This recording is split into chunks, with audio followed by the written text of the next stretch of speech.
The video for the 1993 Rage Against the Machine single, Bomb Track, is a tribute to the Peruvian Maoist guerrilla group Shining Path, Sendero Luminoso in Spanish. It presents them as heroes, struggling against injustice for a better tomorrow, and introduces the viewer to their leader, Avimel Guzman, pacing back and forth in a cell in a cartoonish prisoner outfit. He'd been captured by police not long before the video was produced. But behind the heroic image that it presents, there was a horrible, incredibly violent war between the Shining Path, the Peruvian state, and various other guerrilla groups, which was at its height from 1980 until the mid-90s. Very few people outside of Peru even had a vague idea of what was going on at the time, and even within the country itself, things were not very well understood. So for many people abroad, Rage's video was probably the first indication that anything was even happening over there. This woman, interviewed in 1986, summarizes the chaos of the period very well.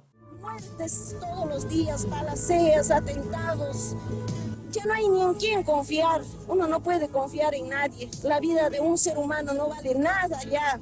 De la noche a la mañana pueden desaparecer como también pueden aparecer muertos. ¿Y quién va a querer vivir en esa psicosis? Contrary to Bomb Track's presentation of the group as a popular force that represented the majority, many, if not most, Peruvians didn't exactly think of them very highly. They were, and very much still are, widely seen as a death cult that forced themselves upon the population. Both that image and the one in the Bomb Track video do have elements of truth to them. The Shining Path, whose members are known as Senderos, were a fanatical and brutal group guilty of many atrocities who killed upwards of 30,000 people. But the other main belligerent of the war, the Peruvian state, its military, its police force, its intelligence services, etc. were no better. They themselves committed countless crimes and murdered just about as many people, with most of their victims being indigenous peasants. Contrary to their supposed obligations to protect their citizens,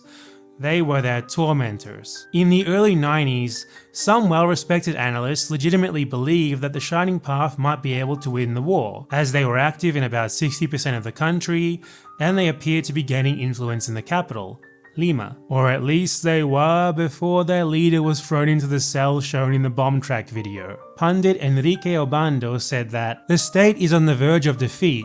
The armed forces could tumble down at any moment, and renowned journalist Gustavo Gorriti said that if they continue this way, they will be able to defeat the Peruvian state. There's no way that that would have been possible if they weren't able to recruit at least enough people to fight for them and support them to get to that point. But then, how did a group that did so many undeniably terrible things to the very masses that they claim to represent, nonetheless manage to resonate with those that joined them? And what about the other side?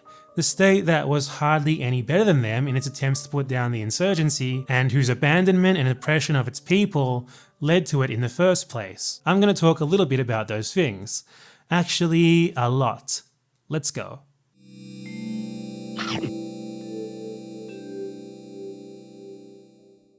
In order to understand the conflict, we first need to look at its roots. In 1928, Peruvian Marxist theorist Jose Carlos Mariátegui released his landmark work, 7 interpretive essays on the Peruvian reality. Like most things, it's hardly perfect, as some parts of it haven't really stood up to the test of time, such as the way that it romanticizes the Incan Empire. But it's nonetheless important, as Mariátegui mostly cited other Latin American writers, and died only 2 years after the book's release. So he was not influenced at all by later Marxist figures like Stalin and Mao, and therefore created a very uniquely Peruvian interpretation of Marxism. Mariátegui expertly identified the root of most of Peru's socioeconomic problems. Land distribution that meant that despite the Republican, liberal image of its independence fighters and subsequent governments, rural Peru was, for all intents and purposes, still a feudal society. This analysis was so influential among Peruvian leftists that there's about 8 dozen parties, Shining Path included, that all claim to be the true inheritors of Mariátegui's legacy, such as its prestige. And it's also been influential across the entire political spectrum, such as among reformist liberals and conservative oligarchs looking to know their enemy. He wrote that Peruvian independence never meaningfully changed the colonial status quo. Massive estates, known as latifundias or haciendas, were established in colonial times and ended up monopolizing the country's limited arable land. These estates were most often in the hands of families that had owned them for hundreds of years, or those that had purchased them from those families. The vast majority of peasants therefore had no choice but to rent small plots of land from these large landowners, known as gamonales, to eke out a living, creating an exploitative economic relationship between a hereditary elite and the depressed peasant class that resembled that of the serf and lord under feudalism. This also meant that these large landowning families, despite ostensibly being mere private citizens of the Peruvian state, were the real authorities in their regions,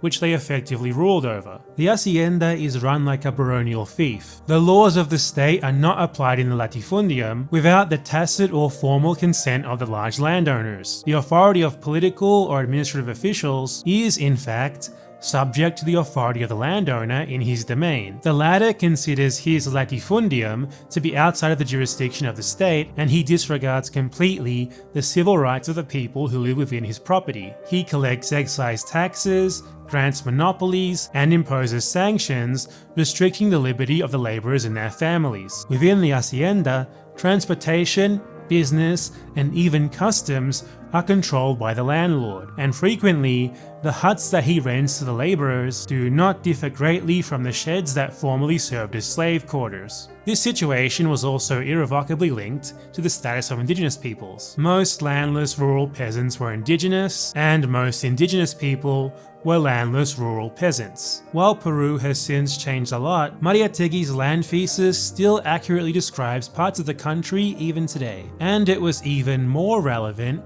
in the decades leading up to the Civil War.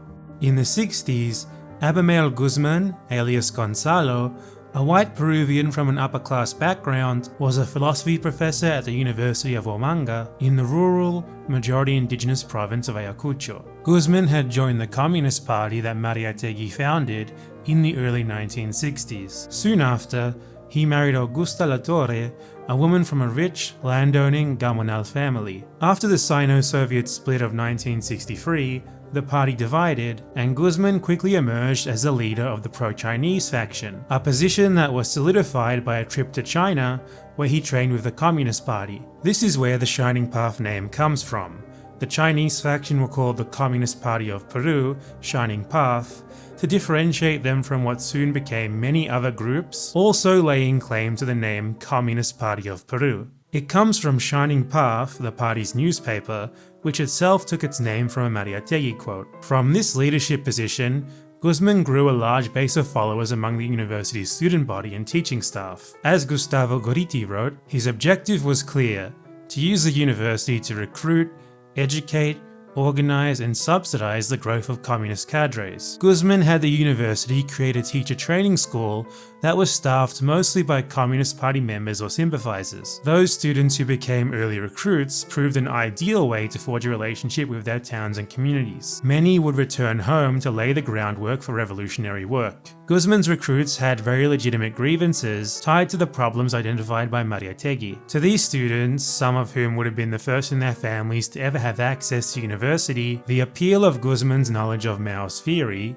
which emphasized the role of the peasantry, is very easy to understand. It's no surprise that, soon enough, Guzman was followed by dozens of admirers everywhere he went. But this would become a huge problem. Guzman intentionally cultivated, relished in, and took advantage of the personality cult that so quickly formed around him, paying little more than lip service to Mao's idea of the mass line, that revolutionary leaders need to serve and be informed by the masses first and foremost. He took the exact opposite approach. He would inform the masses, and they would adhere to his line or face the consequences.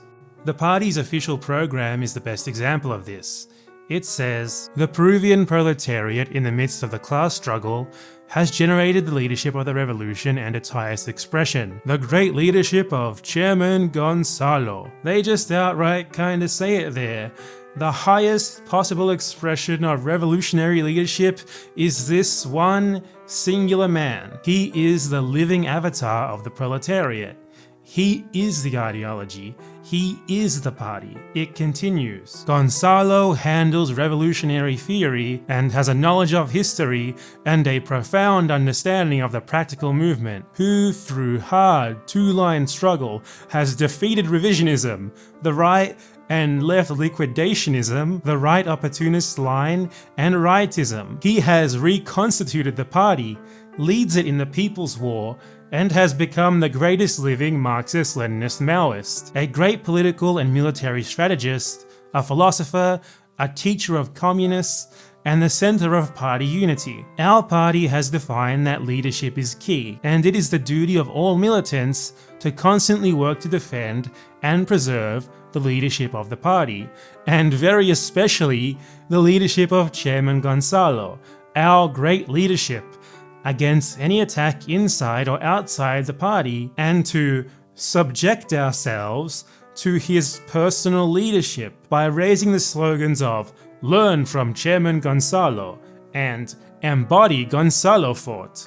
Okay, so basically, Guzman is the smartest and most perfect human being ever in history. No one else needs to think or theorize or anything, he'll handle all of it. He is a superhero who has defeated all of the evils in the world, and we must all coalesce not just around his ideas, but around his person, specifically. We must very especially defend him at all costs, and ensure that we subject ourselves to his personal leadership. It sounds like a very, very uncharitable parody of what conservatives think communists are like. But no, it's the actual, real, official party program. It's so unhinged that I thought it might have been fake. So I double checked and it is real. It's right there on the website of the Shining Path's official magazine. After seeing that last excerpt, it probably won't surprise you that Guzman also went as far as canonizing himself as the equal of all of the other big, well-known Marxist theorists. Like how Mao's theories are called Mao Zedong Fort, he called his Gonzalo Fort, the latest culmination of the ideas of all of those who had come before him, effectively deeming himself as the sixth face on the famous image of communist theorist heads. Oh, and there's also witnesses who say that they were forced to replace part of their worship of Jesus with worship of Gonzalo. You can take that with a grain of salt if you want, but it really doesn't sound out of character. Besides this ludicrous cult of personality that went far beyond any that I've ever seen, Guzman's other key method of centering everything around himself was an utterly fanatical adherence to sectarianism. For him, anyone outside of the Shining Path was to be opposed. If you didn't submit to him specifically, you were his enemy. That didn't just mean right-wingers, liberals, and other capitalists, but also other leftists, and not just non-Marxist leftists, but also other Marxists, and even other followers of Mao. Anyone who did not specifically join his group and adhere to his doctrine threatened the primacy of his personal leadership, and thus was just as much of an enemy as the capitalists were, even if they were the very indigenous peasants that he claimed to want to liberate. Cynthia McClintock summarized how the rest of Peru's left saw the Shining Path. Sendero is certain that it is the sole repository of Marxist truth. For the rest of Peru's Marxist left, the dogmatic sectarianism of Shining Path is an especially serious error. The left believes that Shining Path's dogmatism transforms it into a type of fundamentalist religious sect, where absolute truth is opposed by absolute falsehood. This sectarianism is so extreme that other Marxists are frequent targets of Shining Path. This also extended internationally. They were no less hostile to international communist governments, such as those of Cuba, the USSR, Albania, you name it, than they were to those of professed capitalists, like the USA. For example, Guzman hated Che Guevara and said that Castro's Cuba was an advanced bourgeois state. And after Deng took over in China, it became another big target of their ire. There was no room for alliances, no room for common ground, no room for compromise, regardless of how inconsequential the disagreements really were. You kneeled before Guzman, or you were his enemy. This is a pattern that can be seen even from those early university campus days, long before the Shining Path became the infamous guerrilla group that they're known as today. In 1965, A guerrilla insurgency inspired by the Cuban Revolution surfaced in Peru, including in the Shining Path's native Ayacucho, a reaction to the failure of the elected liberal president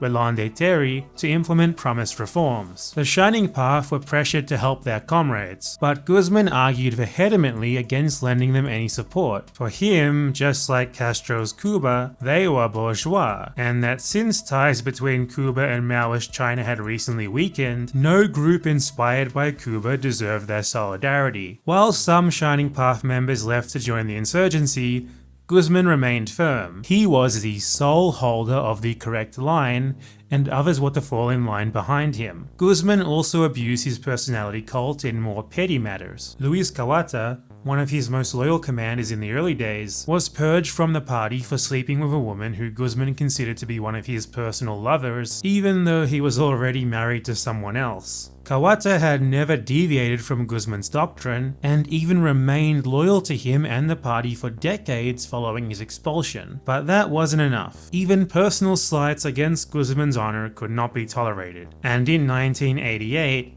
his wife, who had been the organization's second in command, died in mysterious circumstances. It's theorized that Guzman had her killed, which seems likely given that his lover, who he would later marry, immediately replaced his dead wife as deputy. In 1968, the armed forces staged a coup against Terry's government, partly because they wrongly believed the 1965 insurgency to still be ongoing, and they thought that his government was not doing enough to combat it. It looked like they were going to install a right-wing military dictatorship like those in other South American countries at the time, but to everyone's surprise, they did the opposite. General Juan Velasco, who became the regime's dictator, didn't crack down on leftists as was expected. Rather, he actually immediately gave amnesty to the very guerrillas that he had fought against, releasing them from prison without charges. They also, again to everyone's surprise, pursued a left-wing program, inviting leftist intellectuals of all stripes to advise the government, and undertaking one of the broadest programs of nationalization in Latin American history. Dozens of industries were nationalized and monopolized by the state, including oil,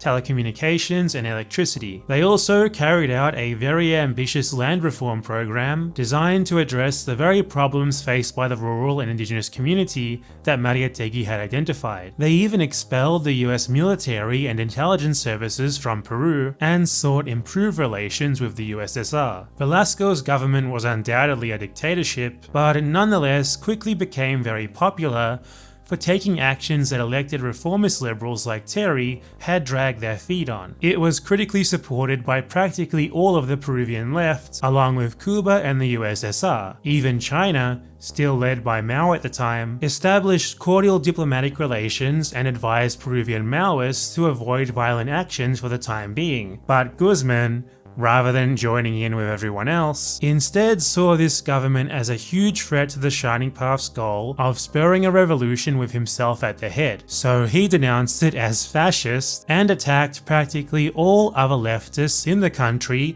for cooperating with it. Even as it became widely believed that the CIA was plotting to overthrow Velasco, the Shining Path still remained resolute in their opposition and actively tried to sabotage his government. They were so vitriolic that some others among the contemporary left believed the Shining Path to be a CIA front, hell-bent on dividing them to enable Velasco's overthrow. Luckily for them, Velasco was overthrown by a different, right-wing military faction in 1975 that undertook the same sort of reactionary program that had originally been feared, including cooperation with the other far-right dictatorships of the region. This event gave the Shining Path the opening that they needed to gain more recruits. It's no coincidence that this is also the year where they finally abandoned their previous base at the University of Omanga and began preparing to launch a violent revolution. This right-wing dictatorship ruled until 1980, when it finally gave up power and allowed elections. Their counter-revolution had left the electoral left in shambles, so Blum was able to return with his liberal program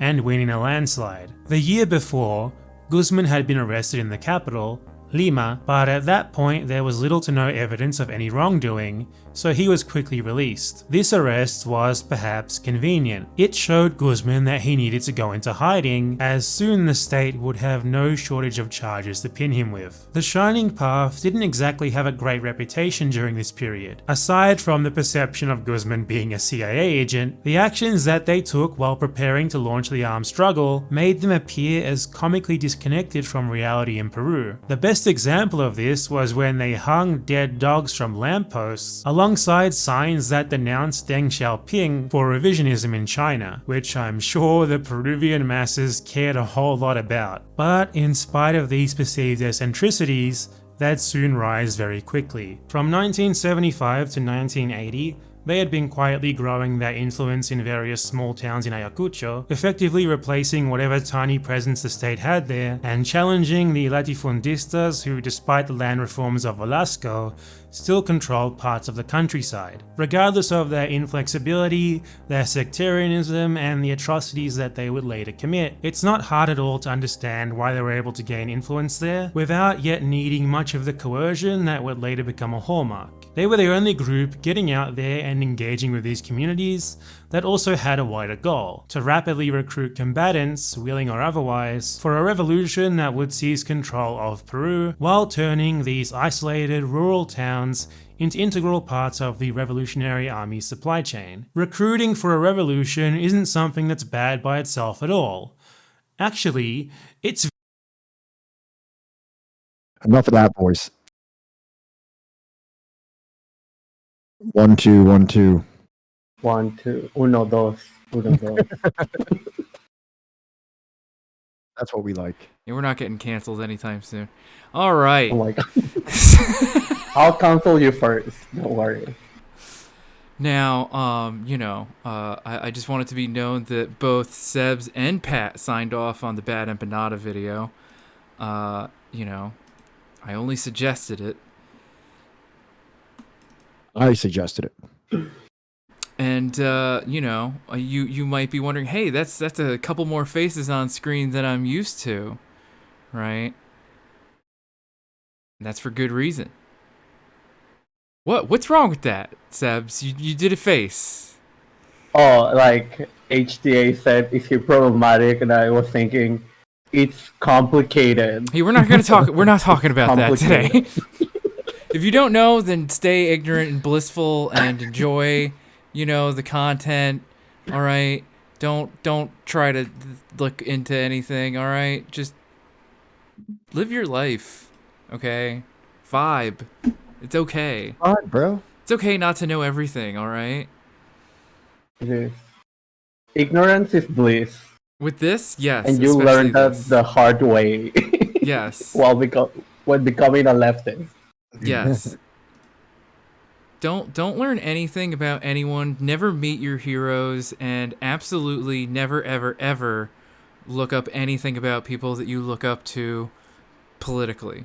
All right? And you'll go far. You'll go really far. So, Sebs, you want to tell everybody why you're here today? Well, it was brought to the attention of Johnny and Pat that all their guests were mostly white, and they decided to tokenize one of the only few brown people that they knew. So I'm here against my own will. Precisely. Yeah. You hammered it home harder than maybe you should have, but we're gonna clip all of us saying that we're friends. We're gonna put it right at the top of our channel so that anybody tries to step in here. Yeah. Also, we're gonna put a little caveat to that and said Pat has been to Peru, thus.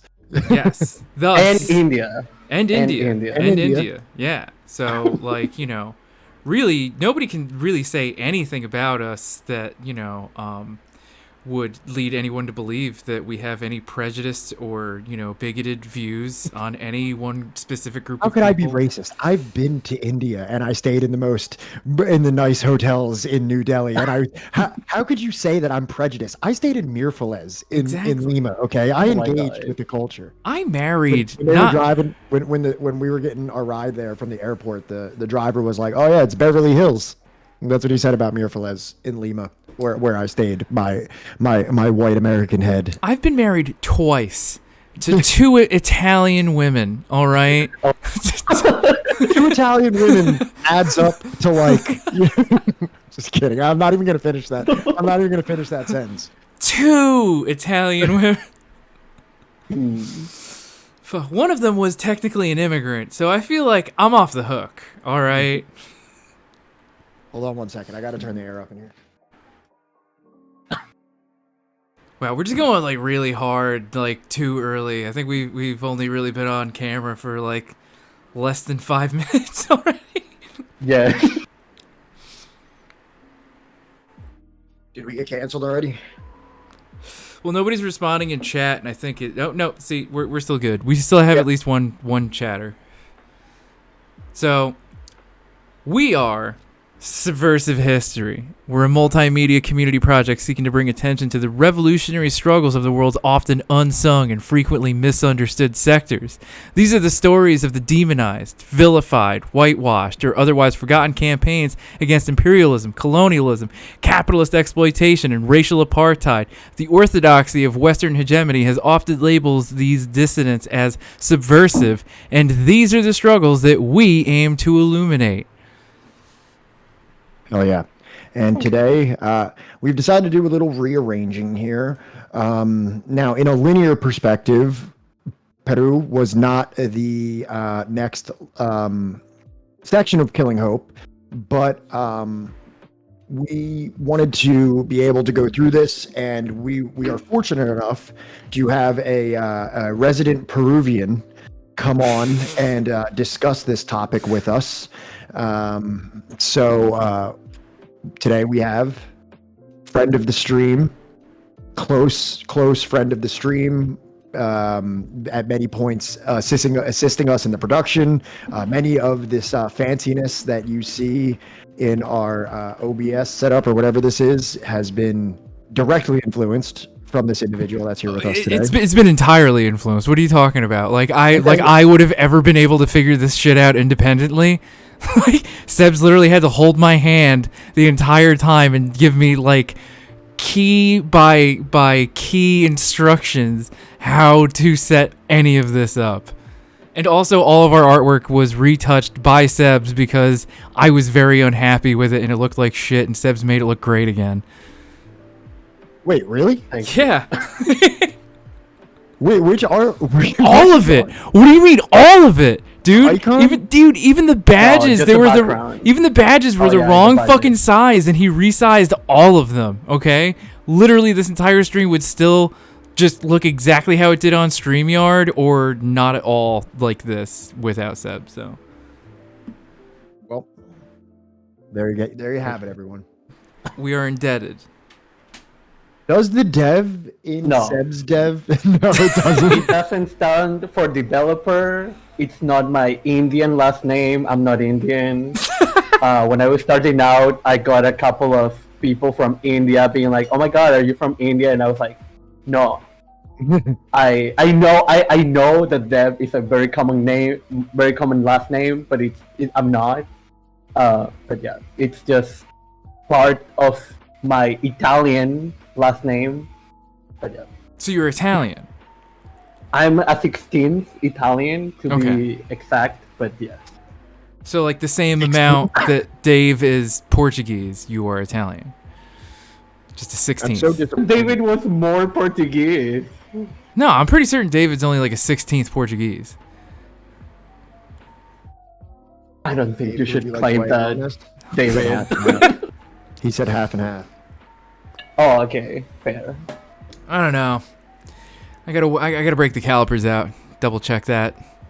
So before we get into like this little history segment here, I want to ask a couple more. So Sebs, obviously we're going to be discussing Peru. You have lived in Peru. Wait, what? For what I can assume your Peru? entire life. What's that? Correct. Is that Mexico? Is that a part of Mexico? People have actually asked that to, well, not to me, but to my family who lives in the US. I was And going when to say they said that they had were to be an from American that asked you that question. yeah, they said that they were from Peru, and their friends asked, okay, but what part of Mexico is that? That's like near Oaxaca, right? Sebs, I know you stream and everything like that. I wanted to ask, so like, obviously being from Peru, it's a very different maybe perspective than Johnny or I would have. Can you talk a little bit about kind of like your political journey or your radicalization that kind of got you to the point where you're in this political space on Twitch and on this channel talking with the likes of Johnny and I? It's been interesting because from I've never been like into politics because I was, I don't know, a child and I didn't know politics. But like my mom has always been working and it's been around like political circles here. So I've always looked up to her, like talking about politics. So in a way, I've always been like not illusion, but like attracted to politics. And so when I was, so there's that. Then in high school, I took like special program, the IB program it's called, and I studied a lot of history there, and I was basically introduced to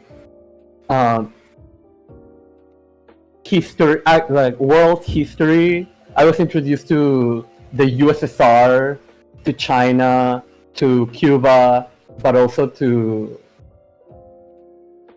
how I put this in a non-problematic way. I was also introduced to Germany and Italy because I had to study like totalitarian leaders. But it was always weird to me how like all the things that Hitler was doing were bad, but most of the things that Stalin, Mao, and Castro were doing were actually good.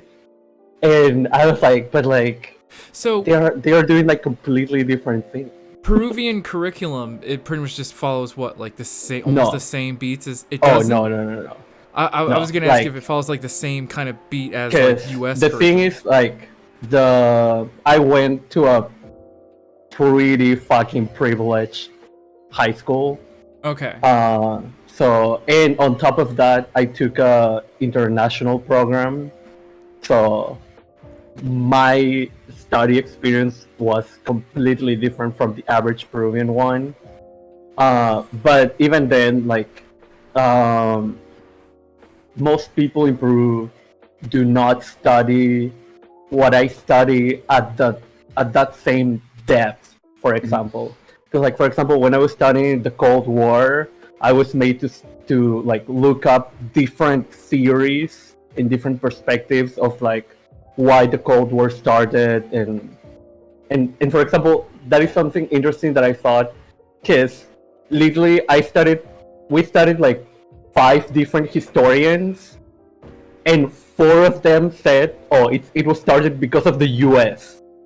And only one that was called the revisionist theory said, oh no, it was actually the USSR.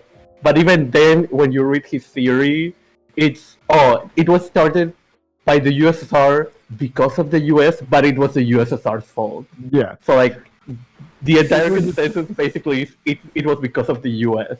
Yeah, we were just saying that, like, when we were studying the Western Europe or Germany section of Killing Hope, like, there was just this constant usage, and it's the same thing that persists to this day, whether it's a war on terrorism or it's, North Korea or something like that. Even in this, right after World War II, immediately they're just going into Western Germany and being like, we need to militarize this place and we need to do all these things here because the Soviet Union could be kicking the door down any day. Right.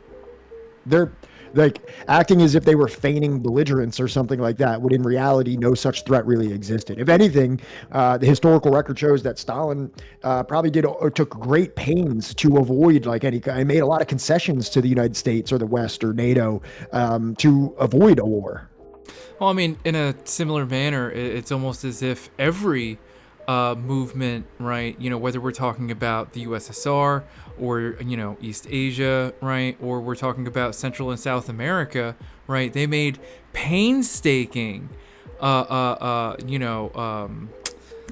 efforts to say to the U.S. like, we're not communist. We just want, like, you know, a fair price for our goods. We're not commie at Guatemala. all. Right. We just want, like, you know, a say over our own land. We are even though low key we are communist, but like we're doing everything by the book. Like, right. You know what I mean? Like, Can you just please be nice to us this one time? We are kind of commie, but like we're that's the quiet part. All right. I mean, it is so funny that you mentioned that, because like when Castillo was still running for president, he would like one of his points was to nationalize the mining industry, but obviously it's not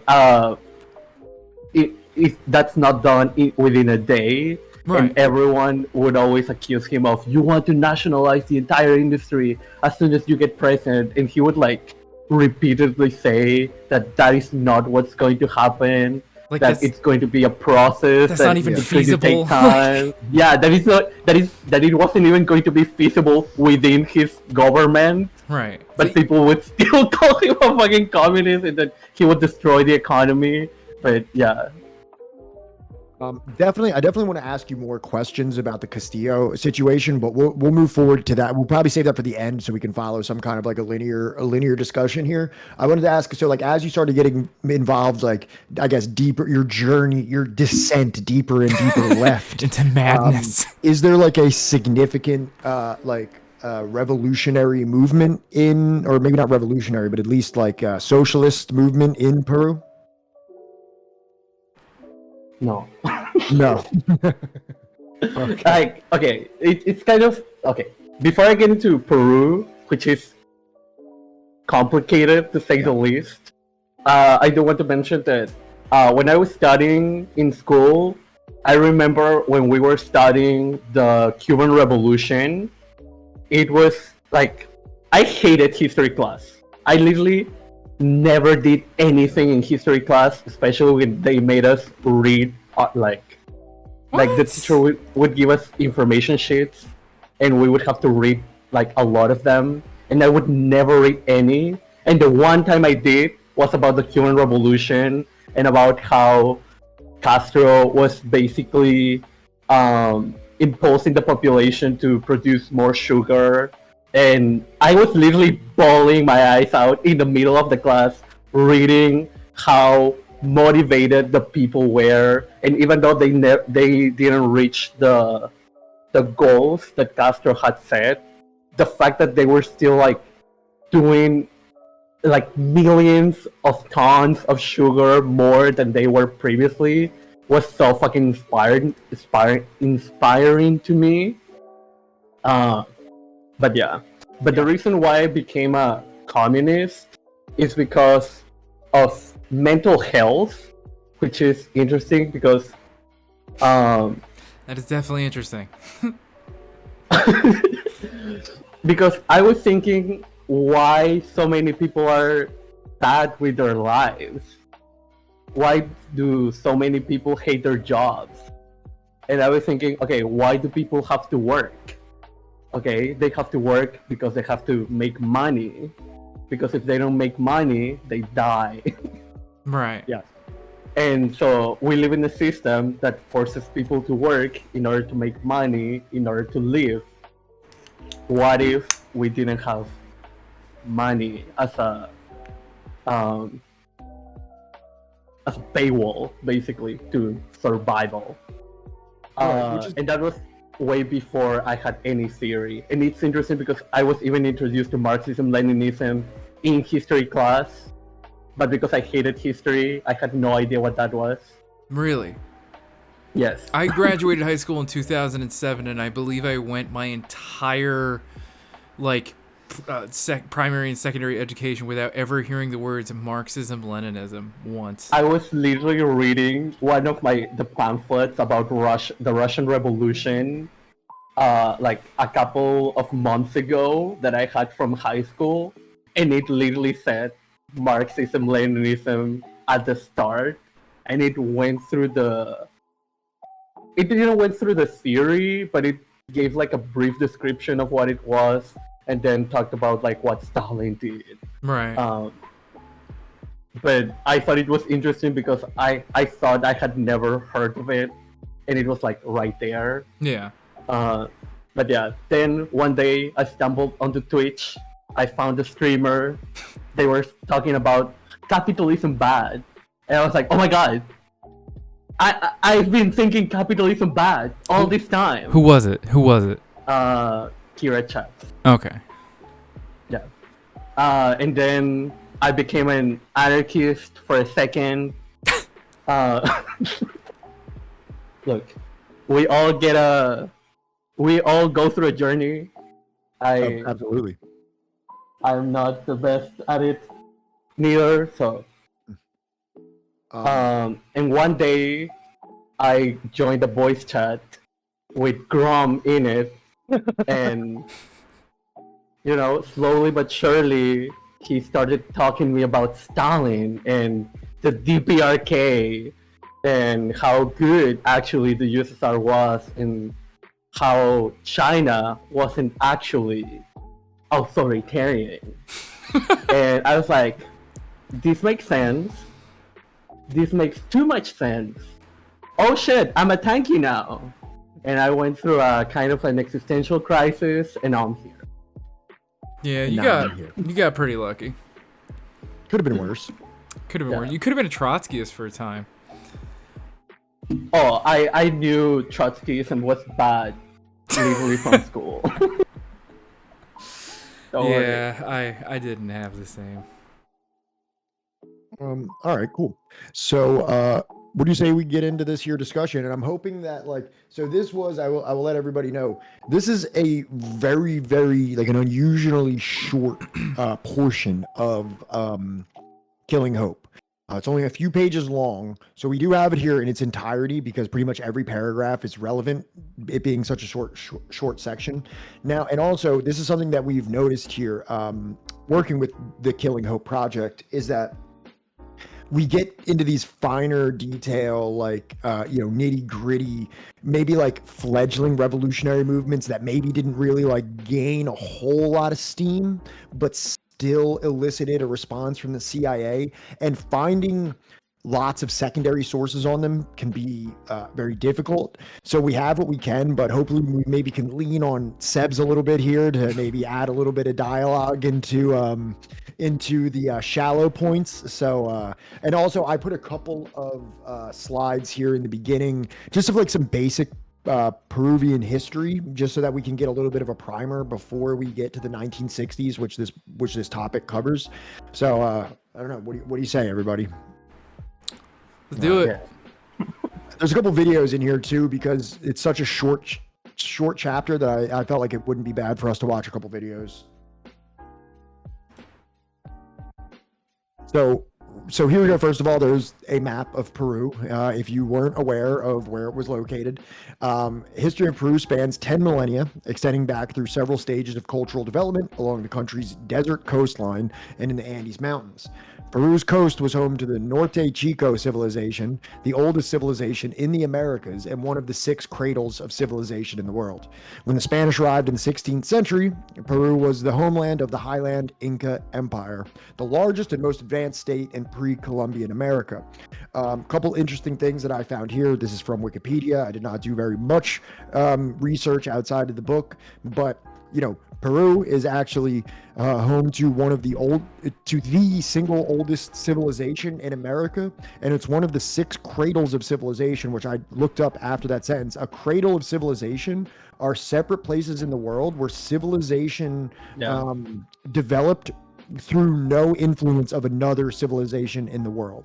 So here in Peru, there was, this is one of, for this hemisphere, the oldest and like a progenitor of civilization itself.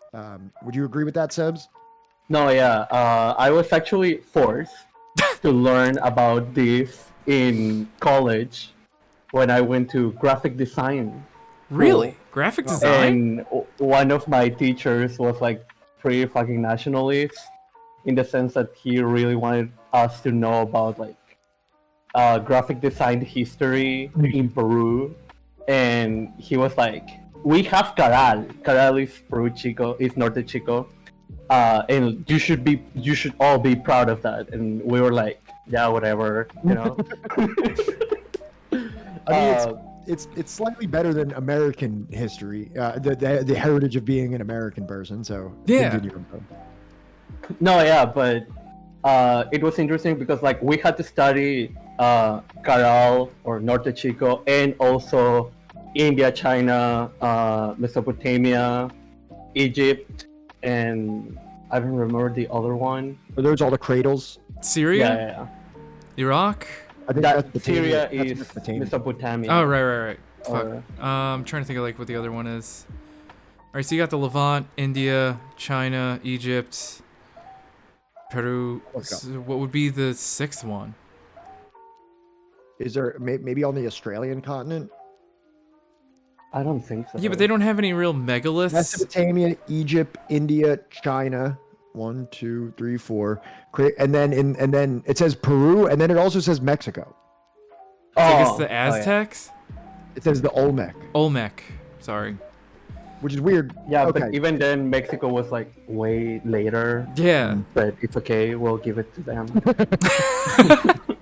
I mean, like, you know, Whatever. obviously I think that, like, this is kind of a loaded term, the six cradles of civilization, because I feel like it's like only the people that like built big stuff out of rock, you know, that's the only people that we're gonna give a shit about. It's great if they were able to do anything else, but we really don't fucking care, and we can't, like, you know, bring tourists to that. So, like, you know, only the stuff that made stuff out of rocks, big stuff out of rocks. Sure. Cool. Big rock go brrrr. But yeah, then I don't know. Are you even thought about the Inca Empire in the U.S.? Briefly, and like, I've heard the term Inc. I was aware of the term Incan for a long time. But I honestly, I probably would have got it mixed up with Aztec. Like just kind of how you were saying that somebody asked, like, you know, what part of Peru is Mexico, what part of Mexico is Peru in? I would have assumed like the Incas were in, Mexico somewhere or something like that. Like pretty much anything that was like Inca, Mayan, or Aztec would have just all been like, just kind of like in some like nebulous spot in my brain of just like those types of cultures. I wouldn't have been able to discern between them whatsoever. we like briefly learned about it in middle school for me, in like, I think like the 6th or 7th grade social studies. Like we learned about like the Inca, the Aztec, the Olmec, right? But like it was such a long time ago for me that I wouldn't be able to. It kind of all blended in, you know, honestly, after like 16 years. So Interesting. Meanwhile, for me, like literally all my elementary and half of my high school history classes were all about Incan Empire and pre-Incan cultures. So yeah, we You, get very little of that. Do you hold like a reverence for that culture at all?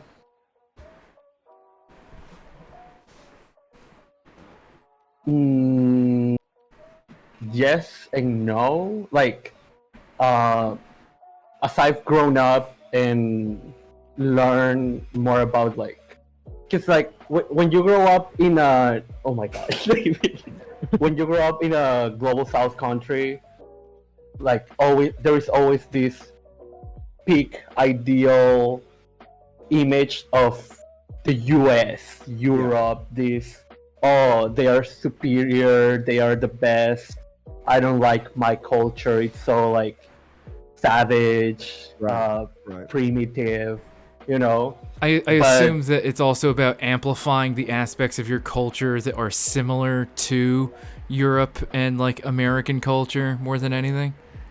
Oh yeah, definitely. Okay. And so there's been that, but as I've like grown up, even even like having to study all of this in college because of graphic design, like I've learned to actually appreciate my Peruvian heritage and all of that culture, but becoming a a communist, a Marxist-Leninist, and understanding like whiteness and colonialism, as also in my own actual like DNA and heritage has also made me like be very aware that I am not in that space of like to claim like Incan blood or like Incan culture.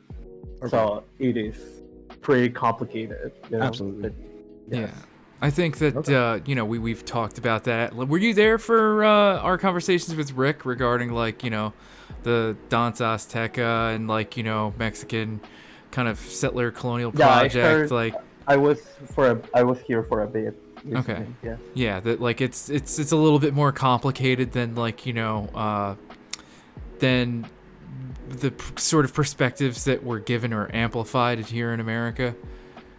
Yeah, and on top of that, for example, I am in Lima, right, which is like such a vastly different like perspective and experience than literally the rest of Peru or most of Peru. So being also aware of that, it's like I am pretty fucking alienated of what indigeneity is like and being indigenous, having indigenous ancestors and all of that, you know? Right. Okay. Nice. All right, well, we can move forward then. What we got here?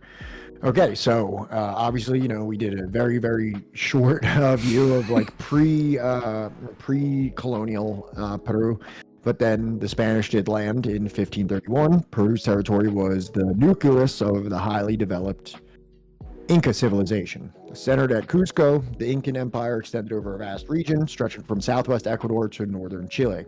So you can see here just kind of like a timeline of the Inca Empire and how that changed, but you know, the majority of it, for the majority of time, was there in what is today Peru.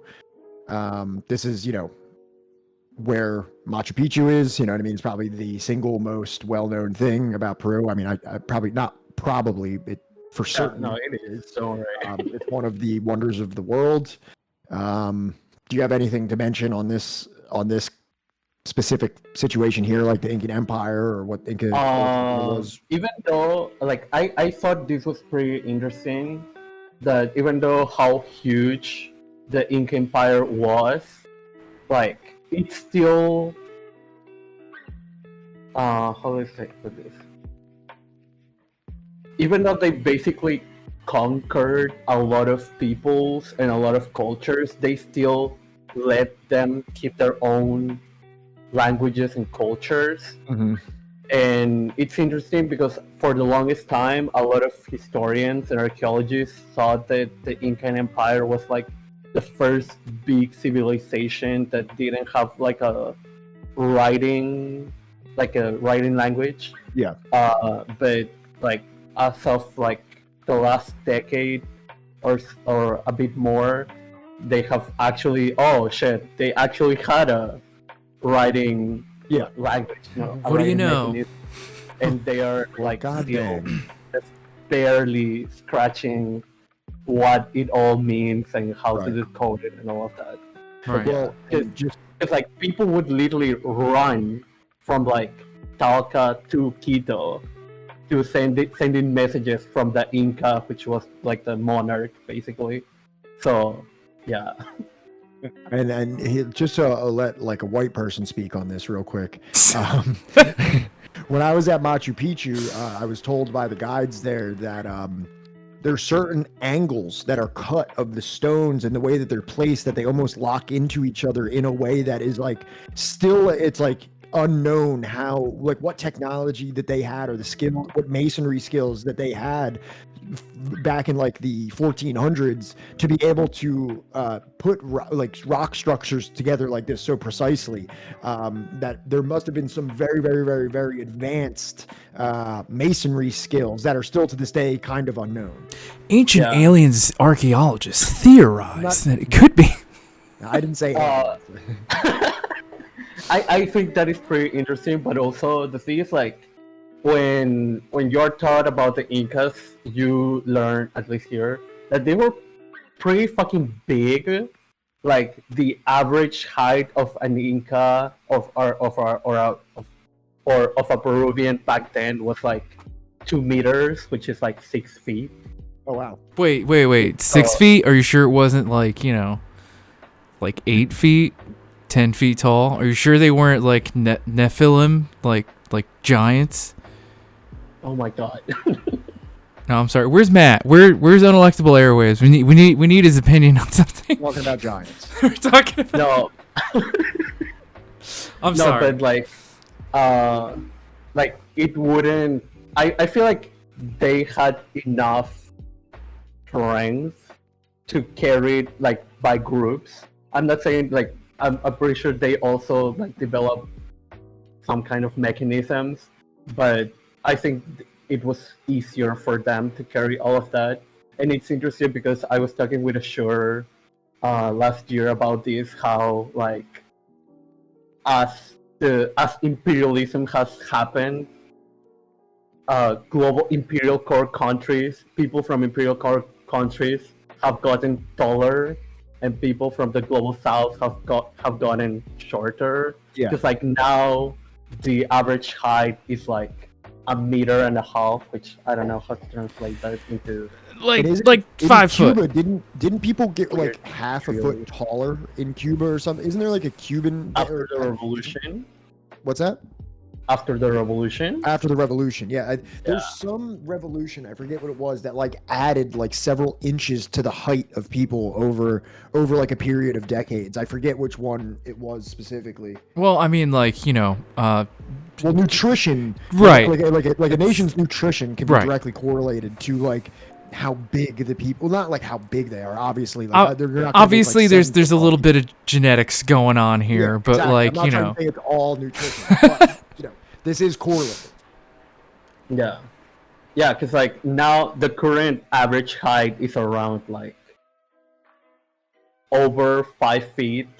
Yeah, So I'm 5'9", which is like the average height in the United States. And when I go to South America or Central America, I feel like a giant. For the first time in my life, I'm like, I'm a tall person. you feel like Hassan in Japan. Yeah, I'm like, excuse me, tall guy coming through. oh my god. But yeah. All right, let's go forward here. Oh, how'd this get in here?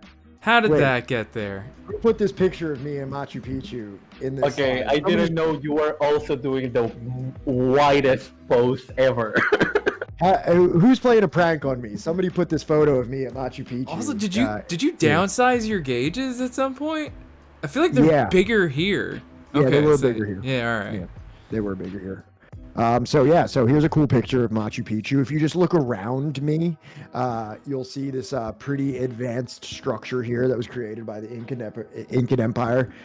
It's in the middle of this like insane mountain range where like, and Sebs, correct me if I'm wrong here, but wasn't it like undiscovered for like hundreds of years into like the 1900s? Like an explorer found it. Yeah, the explorer was Forget his name. I knew him. But throughout like- throughout the entirety of the Spanish Empire, and even after independence, they didn't even know that this existed.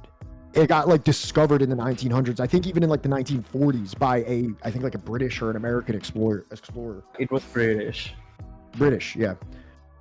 I literally live near a school with his name, and the fact that I don't remember him, I went Hiram Bingen. Thank you, David. Yes. Bingham. There it is. Yeah. Nice. Yeah. Um, But what is interesting about Machu Picchu is that I've heard that if you go there, you have to. There's like different hikes, and there are hikes that last like 2 or 3 days. Mine was 4 and days. Or 4 days, okay. And some people just can't. Yeah. And that was like Inca's everyday life. Well, first Life. of all, let me say this. I know it was Inca's everyday life, but it's also Peruvians' everyday life because I went with a tour agency. If you ever want to go to there and you want to do What's up, one of these Wilco? 4 day, if you want to do one of these 4-day hikes, they don't just let like any pale face they want just start walking. It's like a very protected thing. There can only be so many people there at a time, Right. and you have to pay to do it. So I had this. If you want to like know like a good like roughly ethical one, there's one called Llama Path. That's the one that I used. But there's porters that help you that carry tents and cook the food and stuff like that. And so there is like a team of Peruvian dudes that carry a bunch of stuff like hours ahead of you, and they'll tell you that they can do that hike that's 4 days. They could do it in less than a day. They can do it in half a day. And I almost died doing it. I threw up multiple times. Seriously? I threw up every single day of the hike. I threw up at least once. Was that because of the altitude sickness? Well, I had already spent like a week in Cusco beforehand. They say you should like get like acclimated in Cusco. Right. I think it might have just been exertion. It's really, really hard. Now I want to do it. Because like I've been to Colorado so many times. I think I've gotten altitude sickness like maybe once, right? But I've got to chew the coca. Right, that's what I do the entire time. I'd be vaping and chewing coca, you know, looking like a fucking ravenous, like, you know, koala person. Yeah. But yeah. Have you been there, Sebs? No, I'm poor. Yeah. Is it mostly like travelers that just come to see that, and it's not? Is it so like here in Philadelphia? There's the Liberty Bell, and most people from the area are like, "Oh, I've never even been to the Liberty Bell because it's so much more of like a tourist thing." Is that like a common thing for people in Peru to not have gone to Machu Picchu? Like yes and no. Like it is, like there are a lot of Peruvians that go there. Like I wouldn't say that it's just a tourist thing, but. Is it cheaper for Peruvians? Yes. Oh yeah. Like they are everything you paid, you probably paid at least double of what it was. You gotta bleed the whiteys a little bit. They deserve it. I can get behind that. Yeah, we deserve it. Because like I've had friends that have gone to Machu Picchu and they say there's a price for locals, there's a price for Peruvians that are not from Cusco, and there's another price for non-Peruvians. Yeah. So. Right. Well, I mean, like that all checks with like basically anywhere like you vacation in like, you know, Asia or anywhere, literally anywhere, I think, outside of America. Yeah. In Guatemala also, when I visited the ruins, I went to Tecpan and things like that, and there was a Guatemalan price and then a gringo price. Nice. All right, you want to read this one, Johnny? Sure. In the years between 1524 and 1526, smallpox introduced from the conquistadors in Panama and preceding the Spanish conquerors in Peru through transmission among natives had swept through the Inca Empire. The well-armed 168 Spaniards killed thousands of barely armed Inca soldiers and captured the newly minted Inca ruler, causing a great consternation among the natives and conditioning the future course of the fight. Spanish domination consolidated itself as successive indigenous rebellions were bloodily repressed. By the 23rd of March 1534, Pizarro and the Spanish had refounded the Inca city of Cuzco as a Spanish colonial settlement.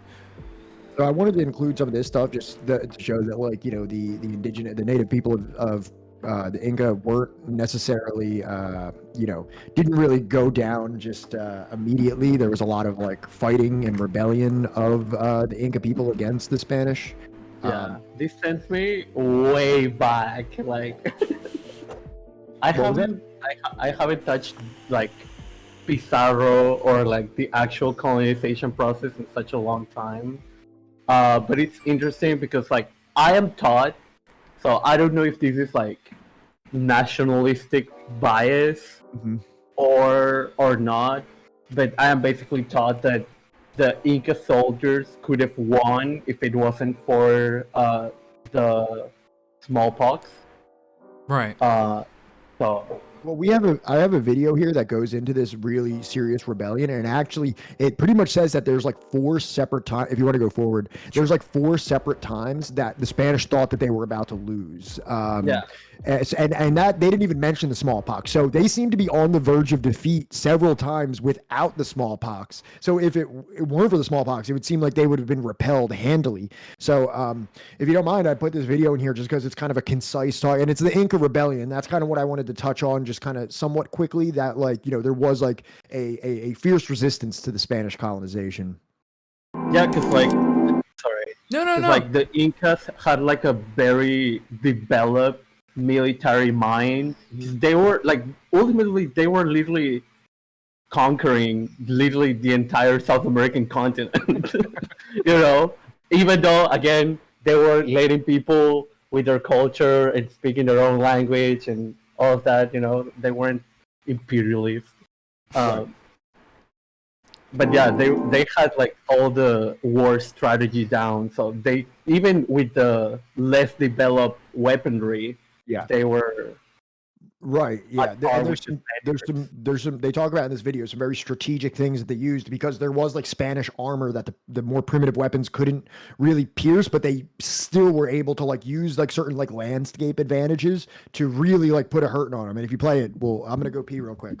We'll talk about it in a second. And Sansamika, we have not.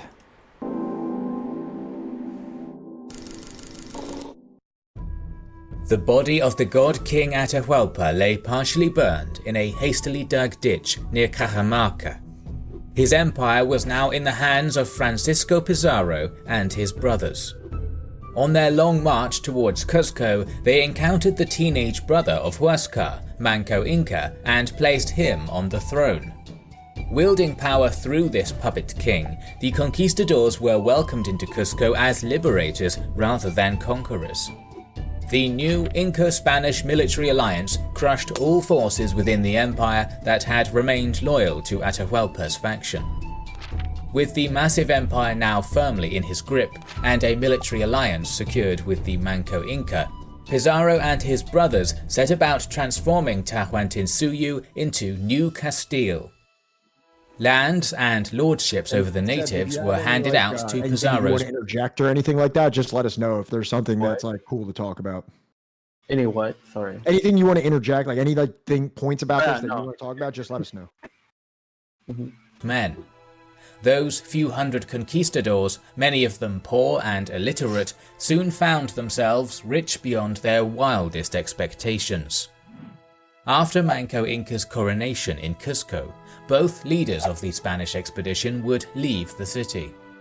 Francisco Pizarro would go to the coast to found the city now known as Lima, and Diego de Almagro, frustrated that Pizarro had been named the sole governor of Peru and furious that Pizarro had refused to share Atahualpa's ransom with him and his men, departed with 570 Spanish cavalry and foot soldiers and with 12,000 native troops. His goal was to conquer the southern part of the Inca Empire in what is now Chile. The Inca capital, Cuzco, was now left in the hands of Manco Inca and Pizarro's two younger brothers, Juan and Gonzalo. Manco Inca tried to get to work rebuilding his fractured and smallpox-ridden realm, but with Juan... I'm sorry, I needed to pause it. Did he just pronounce Juan as Yuan? Yeah. Tacos! That's the first time I've heard it pronounced that way ever.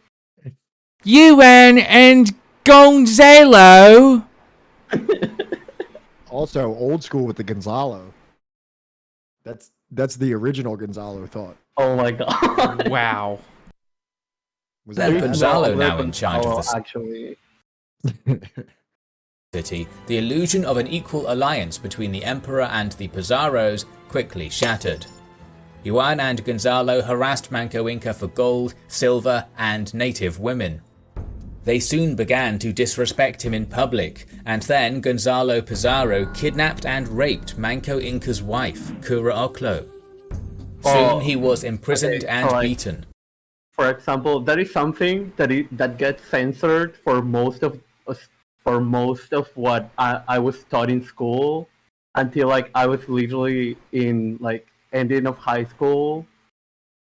So we are just taught that they ask for like gold and silver. Yeah. We're not taught about like the women and rape part until we're like older. I don't even think I ever learned about that part. That's new information for me. Yeah. In the United States, they definitely don't talk about that part of the native Trail of Tears situation. They don't go that deep into it either. Manco Inca now became aware of the horrific bargain he had made for the title of Sapa Inca. Tensions had reached a boiling point. In early November of 1535, 2 years after the death of Atahualpa, the puppet king Manco took his first steps towards rebellion. A secret meeting of the Inca nobility was called, and Manco made a speech to his chiefs. "I ask you, where did we meet them? What is it that we owe them, or which one of them did we injure, so that with these horses and weapons of iron they have made such cruel war on us? It seems to me that it would be neither just nor honest that we put up with this. Rather, we should strive with the utmost determination to either die to the last man, or to kill our cruel enemies." Manco fled the city into the harsh Andes, and soon the Inca war machine began to slowly creak into motion. Chasqui's runners breathlessly crisscrossed the empire, bringing word of Manco's rebellion to the native chiefs. Soon the conquistadors, now the feudal lords, were the, as I said earlier, like Incas would like run from one extreme to the part of the empire to the other. Chasquis were like the messengers.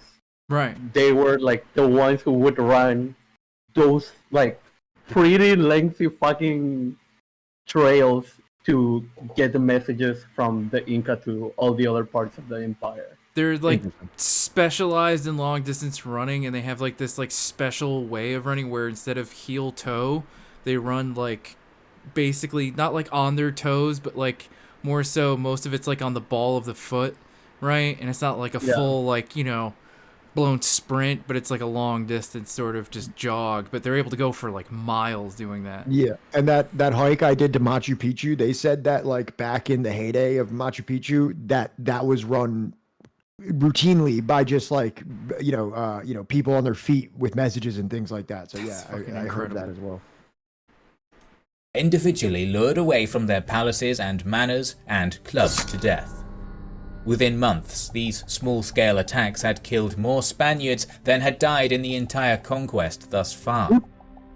As reports of these deaths trickled into Cusco and Lima, far off in the mountains, native soldiers started gathering clubs, axes, spears, and halberds from their warehouses and marching across the Andes to answer the call of their emperor. The 20-year-old great-great-grandson of Pachacuti, who had served as a meek puppet for 2 years, was now at war with the invaders from across the sea. Like a giant blanket covering the hillsides, the immense legions of Manco converged on Cusco. Hernando, Juan, and Gonzalo Pizarro were now trapped inside, along with 196 Spaniards, a handful of African slaves and Morisca women, and hundreds of native allies. Early in the morning, on Saturday the 6th of May, 1536, conch shell trumpets rang out from the mountains surrounding Sounds Cusco. metal as fuck. A curtain of javelins, rocks, and arrows darkened the sky, while 100,000 soldiers, wielding massive spears and clubs, began to slowly make their way down the hillside, encircling the glittering city. The constant barrage forced the defenders to immediately run for cover. Inca troops poured into the city and forced the Spaniards to retreat into 2 buildings located in the main plaza. Manco knew from experience that Inca weapons were ineffective against Spanish armor and cavalry. It was near impossible for an Inca to kill a Spaniard in hand-to-hand combat. No matter the strength behind a blow or the bravery of the warrior, stone and bronze could never pierce steel. The Spanish could only be killed if knocked from their horses or with a direct impact to the face. Manco's strategy was to tighten a noose around the city, trap the Spaniards, and then overwhelm them with his superior numbers. In a panic, the Spaniards darted between the 2 buildings, now transformed into bunkers. Hernando Pizarro was screaming orders and doing his best to reinforce his position. But before they could even formulate a real plan, the roof of the buildings caught fire. Inca slingers and archers were firing red-hot rocks and flaming arrows into the city. The trapped Spaniards soon found themselves suffocating from the smoke. Hot ashes filled the air. Broken beams fell from the ceiling, tossing up fresh burning embers. As the heat became more intense, it seemed all hope was lost, until suddenly the fire went out. Some Spaniards claim to have seen the Virgin Mary herself descend from heaven and put out the flames. Bullshit! The Inca chronicles report that it was the African slaves that the Spanish had stationed on the roof who put it out under a barrage of arrows and rocks. The Incas continued to heave against the Spanish defences. Unable to cut through their armour or defend against a cavalry charge, they swarmed the city and laid a noose around the precarious Spanish position. At the end of the day, they had to cease the attack, barricade the streets they had taken, and rest. From his command centre nearby in Calca, Manco Inca no doubt was certain that within days he would see his men storm the Spanish holdout and bring him victory. The siege dragged on, however. As months passed, new strategies had to be developed. The Inca tore apart roads and streets in order to neutralize cavalry charges. They feigned retreats down narrow alleys in order to lure horsemen into traps.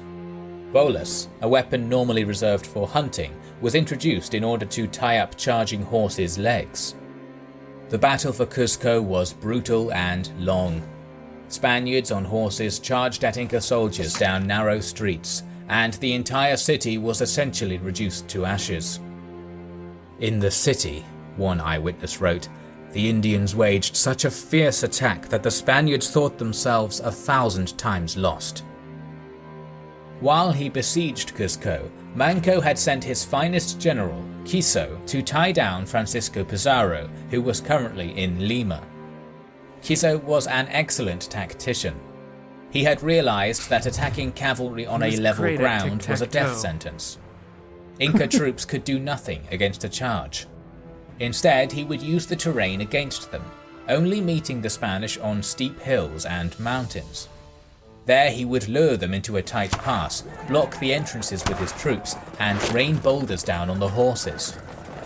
Quiso managed to wipe out a total of 4 separate Spanish relief forces using these tactics, and sent Spanish weapons and armor back to his emperor at Cuzco.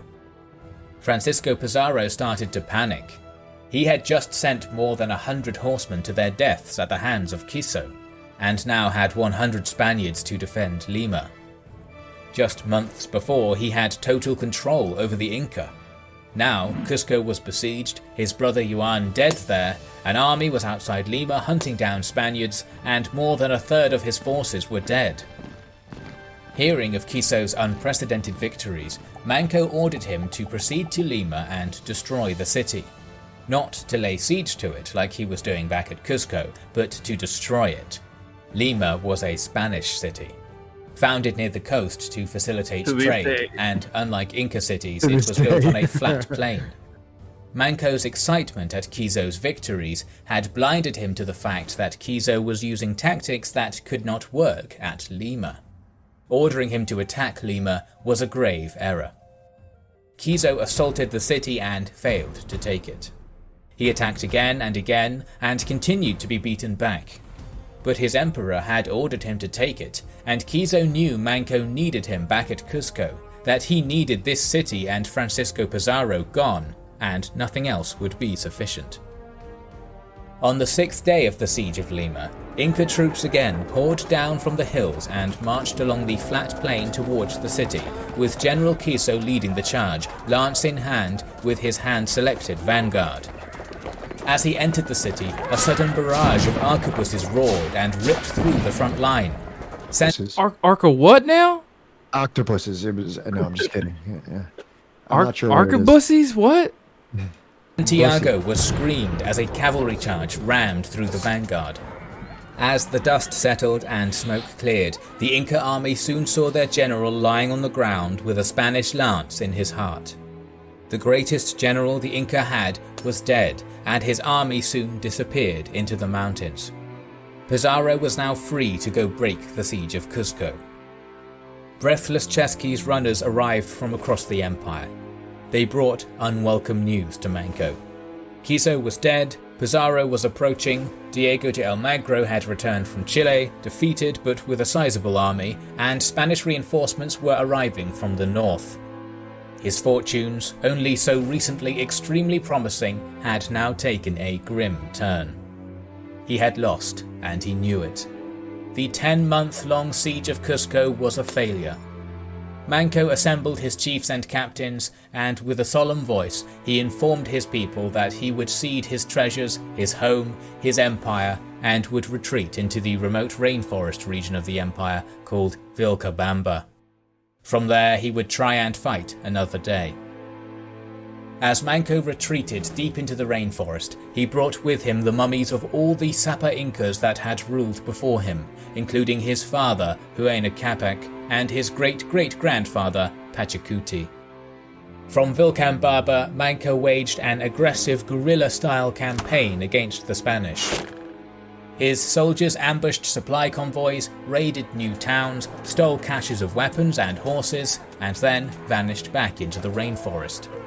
His men learned how to ride horses, fire guns, and fashion Spanish weapons. But the population of Spaniards in Peru essentially doubled with each passing year. It became clear to Manco as he aged that survival was possible, but Tahuantinsuyu, a land of 4 parts together, would never be remade. His state would continue to survive in the rainforest.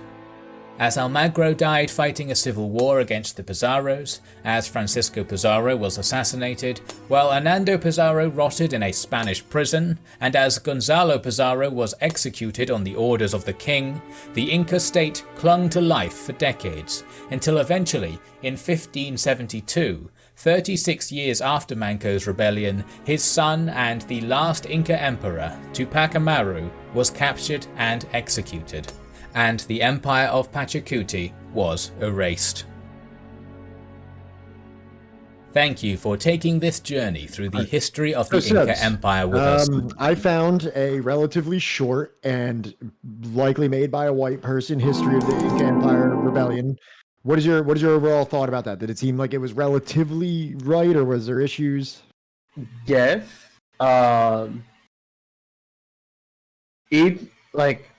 It is interesting because when you are taught, when I was taught that in school, you don't actually get taught, or I didn't actually grasp how long that process was. Right. Because we're taught about some of the wars and some of the processes, and then sometimes you're given dates, right? But because again, I hated fucking history throughout my entire schooling career, I never grasped how long it actually took, especially in comparison to other colonizing processes. Right. I was actually going to point that out specifically. Was this this seems like a longer and more a much more difficult colonizing project than some of the other things in the Americas. Yeah, because even you are taught about the 2 generations of Incas that went through the entire colonization process. Right. And as a kid you don't understand what 2 generations mean. Those are fucking decades apart, you know? Yeah. But yeah. All they needed was just a handful of ARs. They could have taken Lima out, and history could have been different. Did you ever see the meme where it's someone with a time machine, and it's the Chad guy with a bunch of AR-15s and natives, and he's quick, they're coming, there's no time. Don't trust the people on horseback. Don't. Yeah, oh my god. Also, how you doing, Sean? Latin American indigenous have been dealing with colonization for about 250 years before North America was invaded. Yeah. So now, obviously, at the very end of that, they mentioned an individual named Tupac Amaru. Yes. Is that someone that you learn about, or do you learn, obviously, there's a second individual named his son. Can you pause this real quick just before we get into it? No. I was just putting it up. So this is everything we just talked about or listened to was in the 1500s. And this is when the first Tupac Amaru was executed, correct? Yes. And then his son waged a very significant rebellion much later, right? Like this was in the maybe it wasn't his son, maybe his descendant descendant. in like the It would 1700s. be quite fucking impossible for it to be his son. It's been like They just fucking years. people just used to age slower back then, all right? Yeah, not only were they taller, but they also aged much slower. So we're taking like kind of like a crash course, like in just like some like relevant points in Peruvian history until we get to the point that's covered in Killing Hope. But before we watch the video, what is like the kind of like, you know, conventional Peruvian education on Tupac Amaru and Tupac Amaru II? You're asking me questions that I wasn't prepared for. I'm sorry, you don't have to. But no, it's okay. No, I'm just saying it because I didn't know. That's Sebs. That's an okay answer because that answers the question. You are probably a little bit more educated and more on the ball than like the average Peruvian person, right? So for you to even say that, like, yeah, I don't know, man. Like, you know, that answers the question. That it's not really something. The thing is, like, I don't remember. Like, most Peruvians are taught about this. I just don't remember. Plus, again, I hated history. Right. You know. But would you say that, like, culturally, like, you know, if you ask the average, like, you know, Peruvian who everyone like Tupac will Amaru, fucking know who Tupac Amaru was. Okay, that. And Vika here points out something here, and this is why I think a lot of Americans may know who Tupac Amaru is, as opposed to other maybe, you know, resistant native, you know, figures, is because this is who Tupac Shakur was named after. He was named I don't after. think to say that. Is it true? Was Tupac interesting? Well, his mother was a revolutionary, like associated with the Black Panthers, and even Tupac in his teenage years was a member of the Communist Party of Baltimore. Yeah. So yeah, his mother absolutely named him after Tupac Amaru. I didn't know that. Yeah, well, you know, Asata Shakur is his aunt, right? I don't know if they're if that's his blood. I don't know if I don't think it's his blood aunt, but that's his aunt. Exactly. Yeah. Interesting. Oh, Oh, you didn't know that? No. Oh, I thought like a lot of people like were aware of that. No, all right. So very revolutionary family. He was he's often referred to as the Black Prince of the Revolution.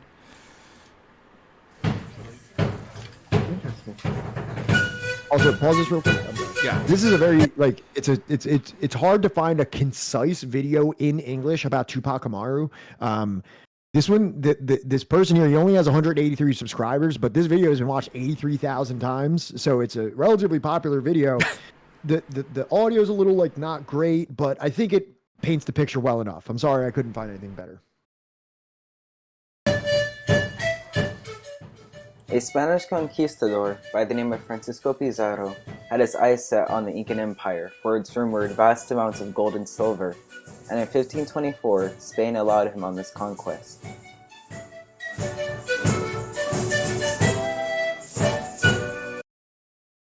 Quick question. So, did they literally go like through fucking Brazil and like through the rainforest in order to get there, or were they sailing like all the way? They went through. I think that's what Amerigo Vespucci was. Was that Vespucci who went around under Argentina? Argentina, and then eventually carved the Panama. It might have been Magellan. It might have been Magellan. I forget which of those famous explorers was the first one to go under Argentina, but it was very important. Really bringing me back to sixth grade social studies class right now. Yeah.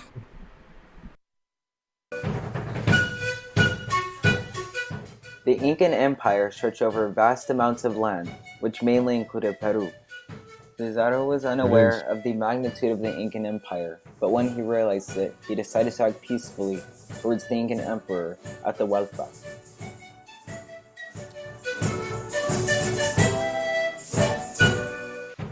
But he had other plans in mind, and on November 16, 1532, he brought the Incan Empire to its knees with the capture of Atahualpa.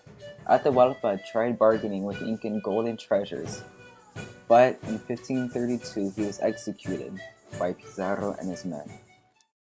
During Pizarro's conquest, boats of Africans were shipped to Peru, and many fought alongside the Spanish. The slaves were maltreated, but their labor was a huge asset to the Spaniards' mission. Many were forced to work on farms or haciendas. Stebbs, is there still a Afro-Peruvian population in Peru? I Yes, can't. and it's very much fucking gentrified to the point where it's the place where it just so happens that there is the majority Afro-Peruvian population, or at least in Lima, has been separated. I'm not sure why. So I don't think it's like because it's a black neighborhood. Uh, but yes, there is. And I did want to mention that I hadn't like I knew that the Spanish had brought African slaves from the beginning, but I hadn't realized how many, because there have been like many waves of immigration into Peru. I mean, to Latin America in general. Yeah. But I'm just now realizing that there have been many waves of like African slaves being brought here. Absolutely. So yeah. Okay, cool, awesome. I just wanted to get a little bit more information on that. Where they extensively worked the land.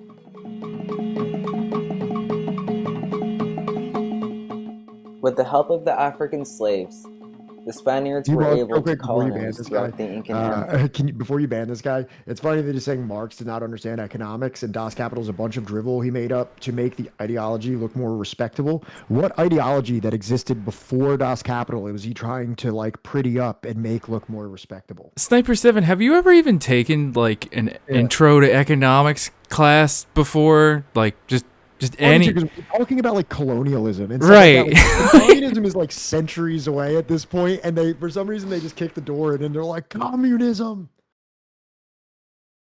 Well, oh no, he thinks socialism began with Marx. You think Das Kapital was about socialism? I really shouldn't do this when we have a guest. I know, like, and honestly, like we've talked about this before on stream. That I'm a professional streamer. I know how streams go. Anybody that has ever read Marx knows that even Marx didn't think that socialism started with him, or that like socialism started with like white people in Europe. Das Kapital is a Marxist text. How many times is communism mentioned in Das Kapital?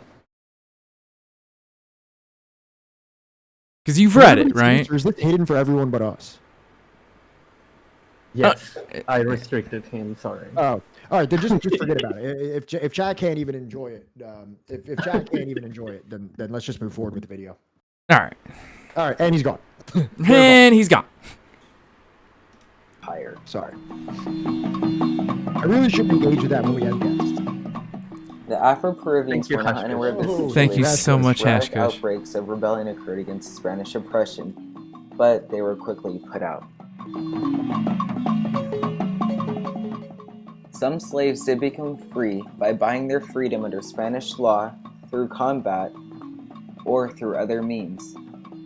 Through combat? These freed slaves were called libertos, and many left to form their own communities. But the Spanish still had influence over them, and in 1779 the government tried to levy a special tax on libertos. But the northern coastal town of Lambayeque refused. Coincidentally, Tupac Amaru began a massive rebellion against the government's oppression at the same time.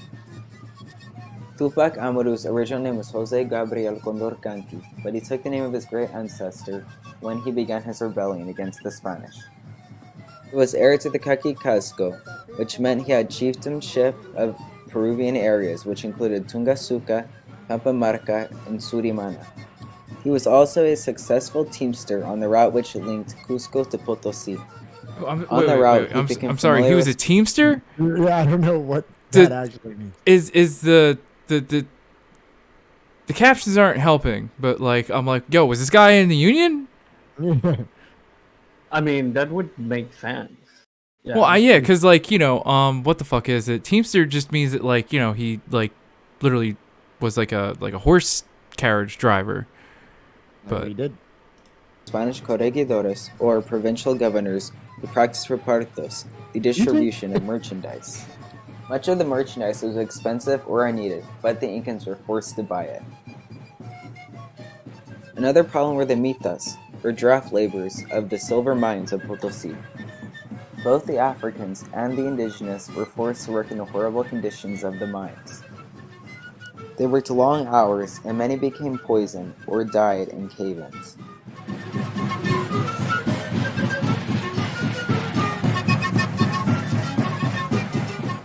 Tupac I Amaru think so, spent Sansamika. 1777 and part of 1778 in Lima, trying to convince the Spanish government to stop the mitas. But he was rejected, and in mid-1778 he left Lima and spent the next 2 years conspiring and planning a plot to overthrow the Spanish government. The government began to collect higher taxes, and on November 4th, 1780, Tupac Amaru arrested Antonio de Arriaga, a corregidor of Tinta. Arriaga openly feuded with local clergy. Tupac Amaru transported him to Tungasuka and tried Arriaga for corruption and abuse of repartos, and hanged him on November 10, 1780. By this point, Black Peru and Indigenous Peru joined forces, and on November 16, Tupac Amaru decreed emancipation of slaves. 2 days later, on November 18th at Sangrara, rebels defeated a force sent from Cusco. In early December, Tupac Amaru captured Lampa and Azangaro. And on the 2nd to the 9th of January, 1781, he besieged Cusco with 40,000 to 60,000 troops. But he had to retreat, and he was defeated in Tinta. Tupac Amaru was betrayed and captured in Langui on April 6, 1781. On May 18, 1781, he witnessed the execution and torture of his wife and family. On that same day, he was executed as well. At first, the Spanish tried pulling him apart by tying rope to each of his limbs and having horses pull him in each direction. This dude is just depicted as a Chad in like every painting, by the way. But he was too strong, or made of iron, as was rumored. The Spanish finally ended his misery by beheading him. Even after his death, the rebels continued to fight. Tupac Amaru's violent protests against Spanish colonialism won broad sympathy among Peruvians. This dude was a fucking boss. Yeah, but I really wanted to include this because he not only was he leading a charge of the indigenous, but he was teaming up with the African slave populations also, and yeah, it was a cool little inclusion there. Anything that you want to add there, Sebs? There's a drawing, kind of a drawing at the end that is like black and white, and that's basically the cover of. So there was a. I don't know how to translate it. I think it's script, or it was basically like a journalist back then, and that was the cover. Like, and he would write chronicles of what was the life for the indigenous population like, and that was literally the only like written. How do I put it? Like account. Yeah, the only written account that exists from back then. Wow. And it focused on indigenous people, and again, I had to study that because of the covers. It covered graphic design, so I had to study all of that. I love how all this tracks back to graphic design. They're like, "Oh, you want to be a graphic designer? Like, Here, let's start here." You're gonna learn about the history of your nation. We don't do that. And ironically, what my teacher would say every fucking class. Let's hold off on this for 1 second here. So yeah. The next portion that, like, obviously we're skipping ahead, sometimes hundreds, sometimes dozens of years here. So the next part I wanted to ask you, Sebs, is what is the relevance of this individual in Okay, we're jumping ahead. Well, but we jumped from 1500 to 1780. Now we're jumping from 1780. We're to just like barreling through the years, Sebs. Okay, before that, I do want to mention what Sam said, because even though it's hard, it is interesting because for us, for example, like the story of Tupac Amaru II being like tried to be killed with 4 horses and him resisting. is like the thing he's known for. It's almost like divine. It's almost like a divine kind of like power. Yeah, and it's interesting because none of the videos have mentioned like Incan religion. Yeah. And we're taught about that because culture and all of that, But like the reason why Tupac Amaru II knew he was a descendant from Tupac Amaru was because like that culture, that religion would continue. Like the god was the sun, and even then, like you could argue it wasn't really like religious. It was more of a cultural, not agnostic, but I mean, I would say secular. I would say it's a little bit of both. No? I mean, like, yeah. I think in the same way that, like, Judaism. There can be something that's like a religious, spiritual philosophy. It was like a multi-theistic non-religion. Yeah.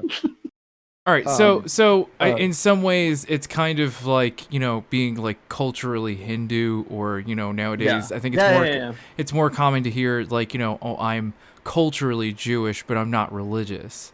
I observe like practices that like are culturally informed and influenced by Judaism, but I don't practice myself. You know what I mean?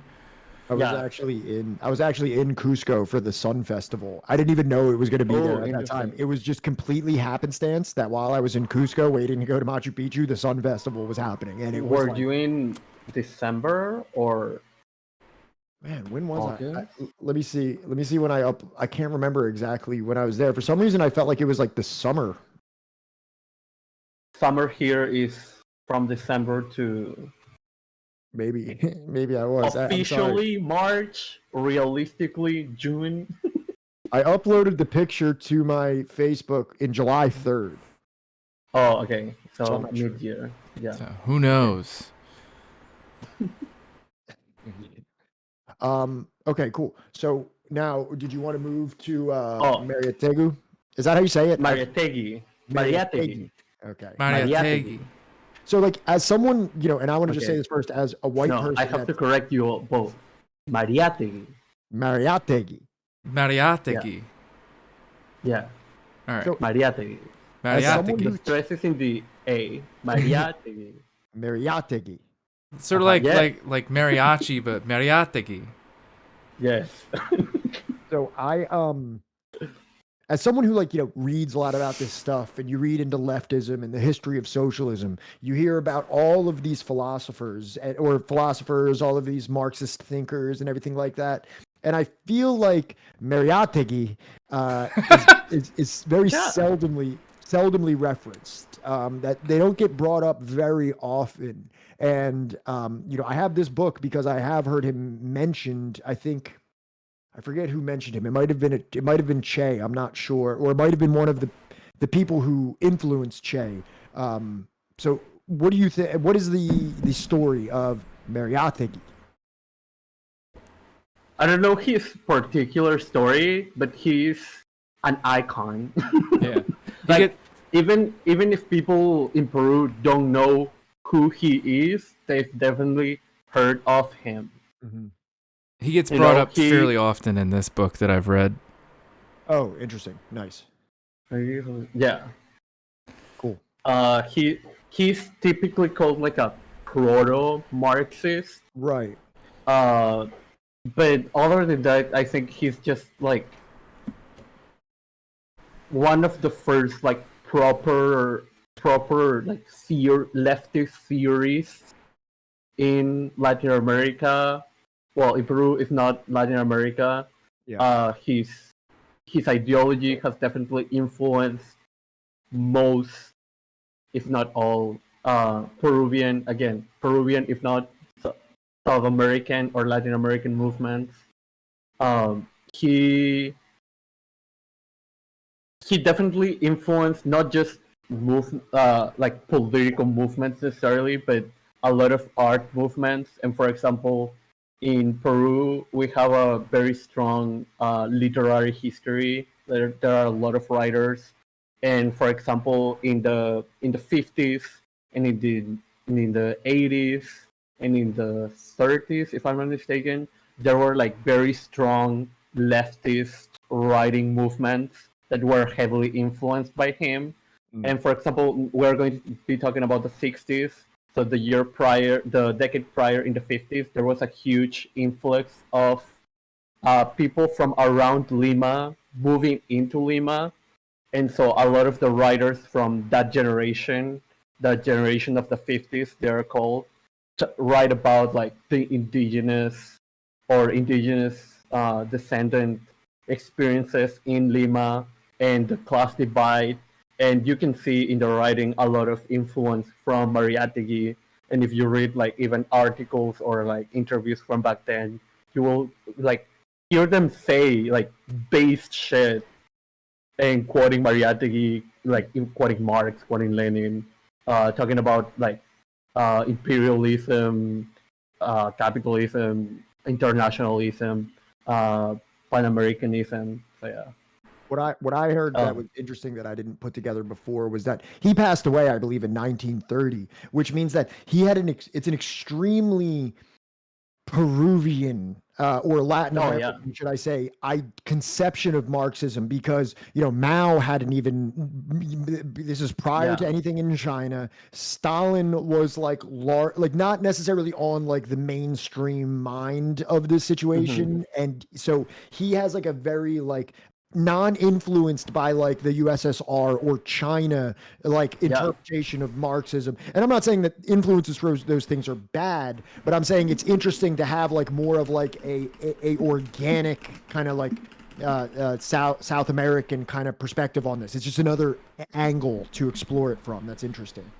Yeah, I mean, like even with Tupac Amaru II, like liberation movements have been happening around the world for forever since people have need to be liberated, So it may like, and again, like Peru has a big literature culture, so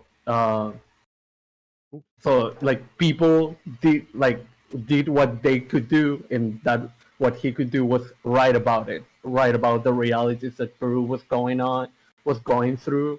And people would later pick up what he put down and use it as fuel to their ideology and actions, Nice. All right. Well, let's check out this video. It's a quick video with kind of annoying music, but in terms of like a concise explanation of Mariátegui. Say it, please. Mariátegui. Mariátegui. This is as best as you I am leaving this call. I'm sorry. I'm sorry.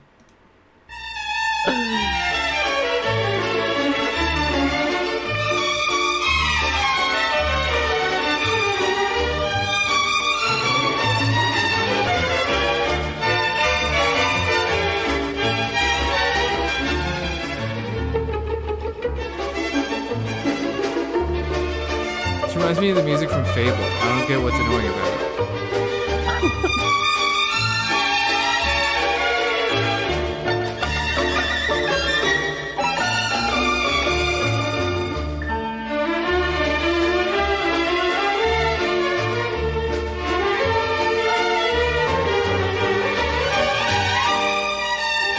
Please tell me ground.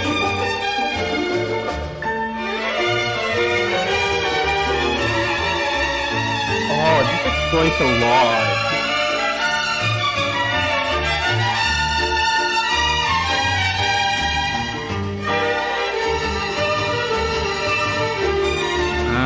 Okay, that explains a lot.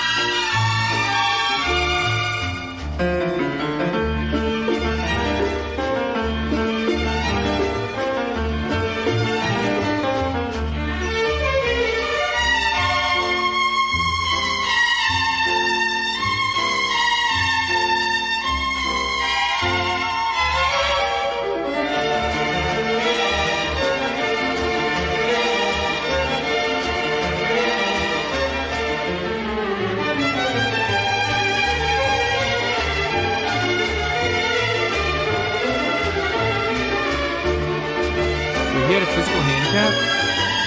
I wouldn't mention it, but maybe like a Gramsci style issue. I'm not sure.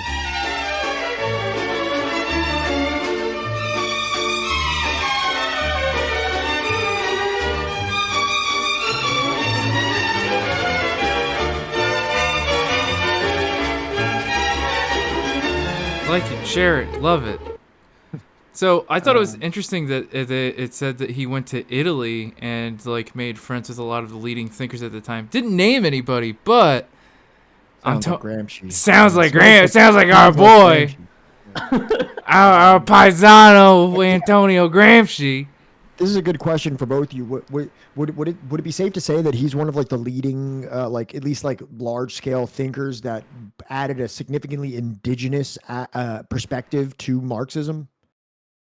At least in Latin America, yes. Obviously, he's not indigenous himself, but at least noticing that issue and being like, it's inseparable, it's inseparable from the socialist development. Right. Like, even, like, there was no way to make an analysis in Latin America, a class analysis in Latin America, without including indigenous people. Right. You know? Awesome. Yeah. So, and he kind of brought that to the forefront, at least formally. Yes. Oh yeah, formally. I really got to read this book. I'm sorry. It's on my shelf. I haven't actually read it, but I've always been interested in the individual. Is it 7? No, it's not 7 essays. This is actually like an anthology. It's like a compilation of a lot of his things. It's not a specific work though. Yeah, I did find interesting that they mentioned that he went to Italy also, because at the same time he was developing his ideas, there were a couple of anarchist movements going on here. So I thought that was interesting. And there was another thing. Oh, and I think it's always funny. Well, not necessarily funny, but interesting how the video said that he developed an ideology focused on Peru and therefore Latin America, because even though each Latin American country has its own identity, we still very much share a lot of things, and we have a lot of similarities within our realities. And for example, like I wanted to mention this earlier, like how, for example, Spaniards changed the capital of Peru from Cusco to Lima because Lima was the main port. Yeah.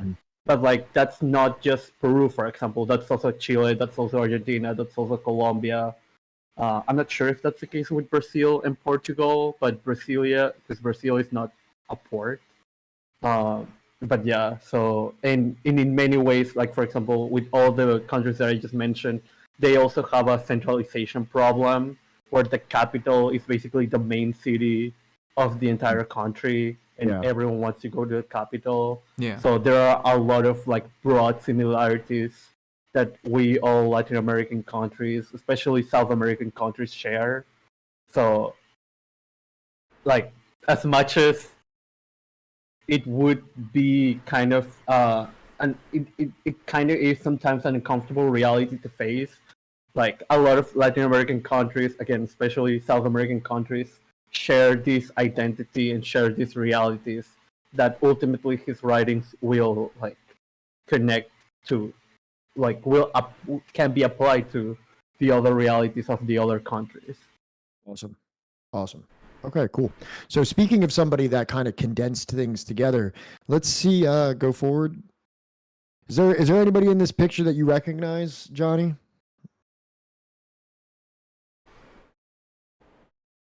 What's that Irish guy doing? Is there an Irish guy in that group? Yeah, he's like right. Oh shit! No, it won't let me fucking zoom in.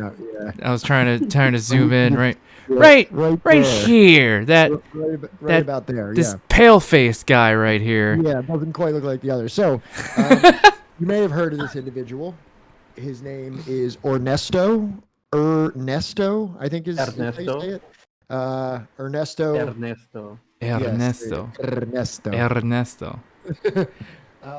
And he took a little motorcycle trip. Around Latin America, and he. Oh my god. I'm referring to him as Ernie from now on. Tito. So this guy Ernie took a little motorcycle trip. He would be called Tito. Tito?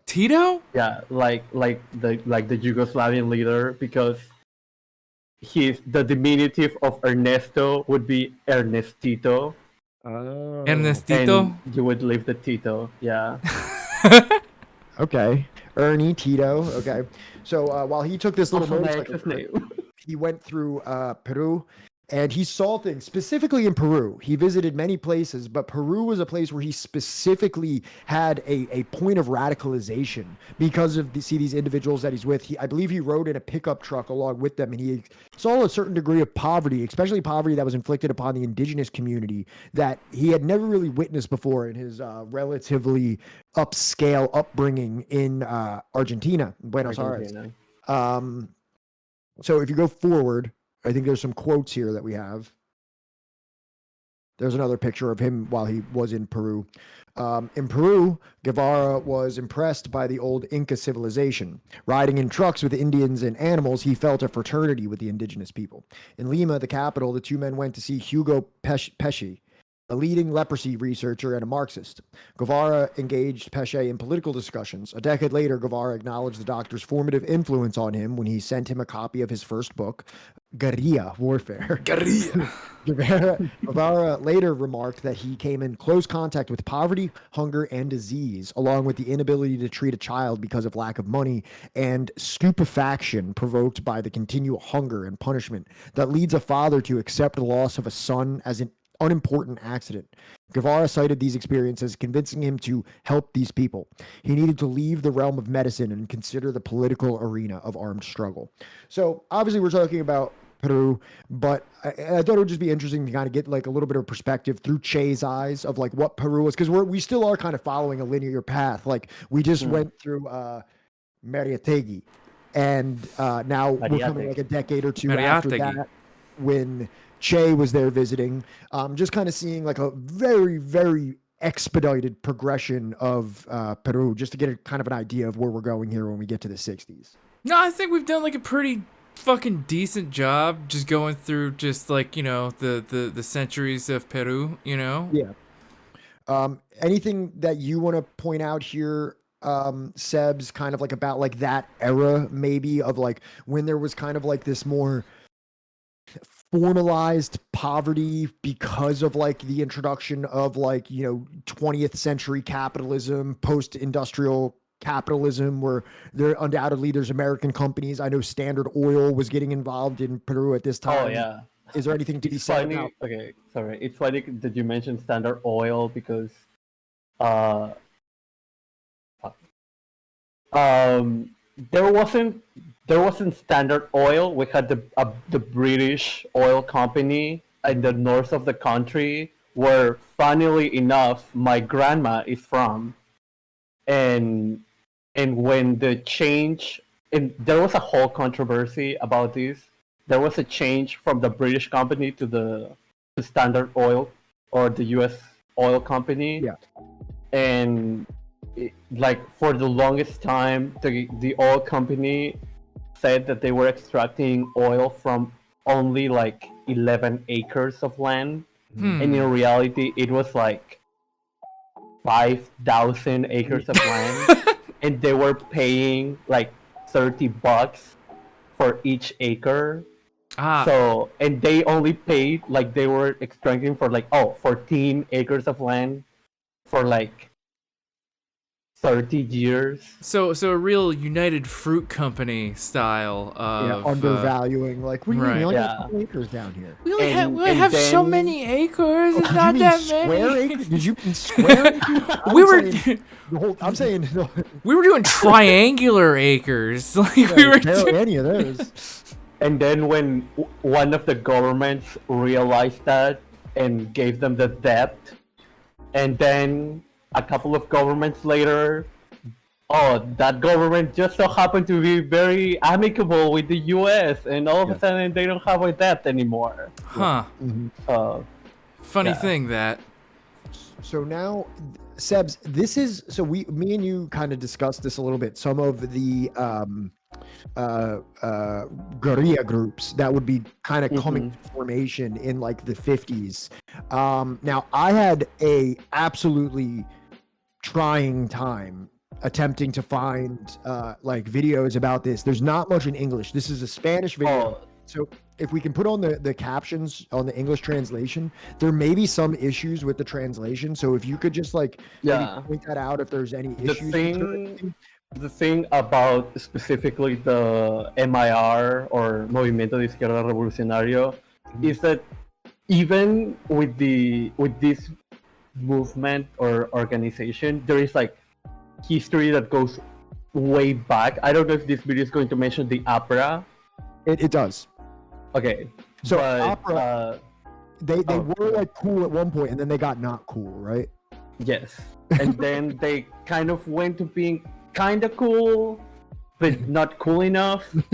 So they were basically revolutionary. Then they went to be capitalist, and then they went to just social democracy. They evolved into hypno, right? Yeah, but it's interesting because like the opera party still exists to this day. Well, existed because they are no longer active right now. I think Peruvian politics is fucking complicated. We have had 60 parties in total. There are like 20 active currently. Sometimes there are coalitions. They create new ones. You guys just had a president removed like less than 6 months ago. We can tell it's a little fucky. You think that is fucked? We had 5 presidents within a week. Also, last year. I wanted to learn a little bit about the presidents. This period that we're going to be studying in Killing Hope, it's like from 1960 to 1970. There's like 8 different Peruvian presidents at this point, and none of them are ceremoniously discharged or anything like that. Every single one is a coup.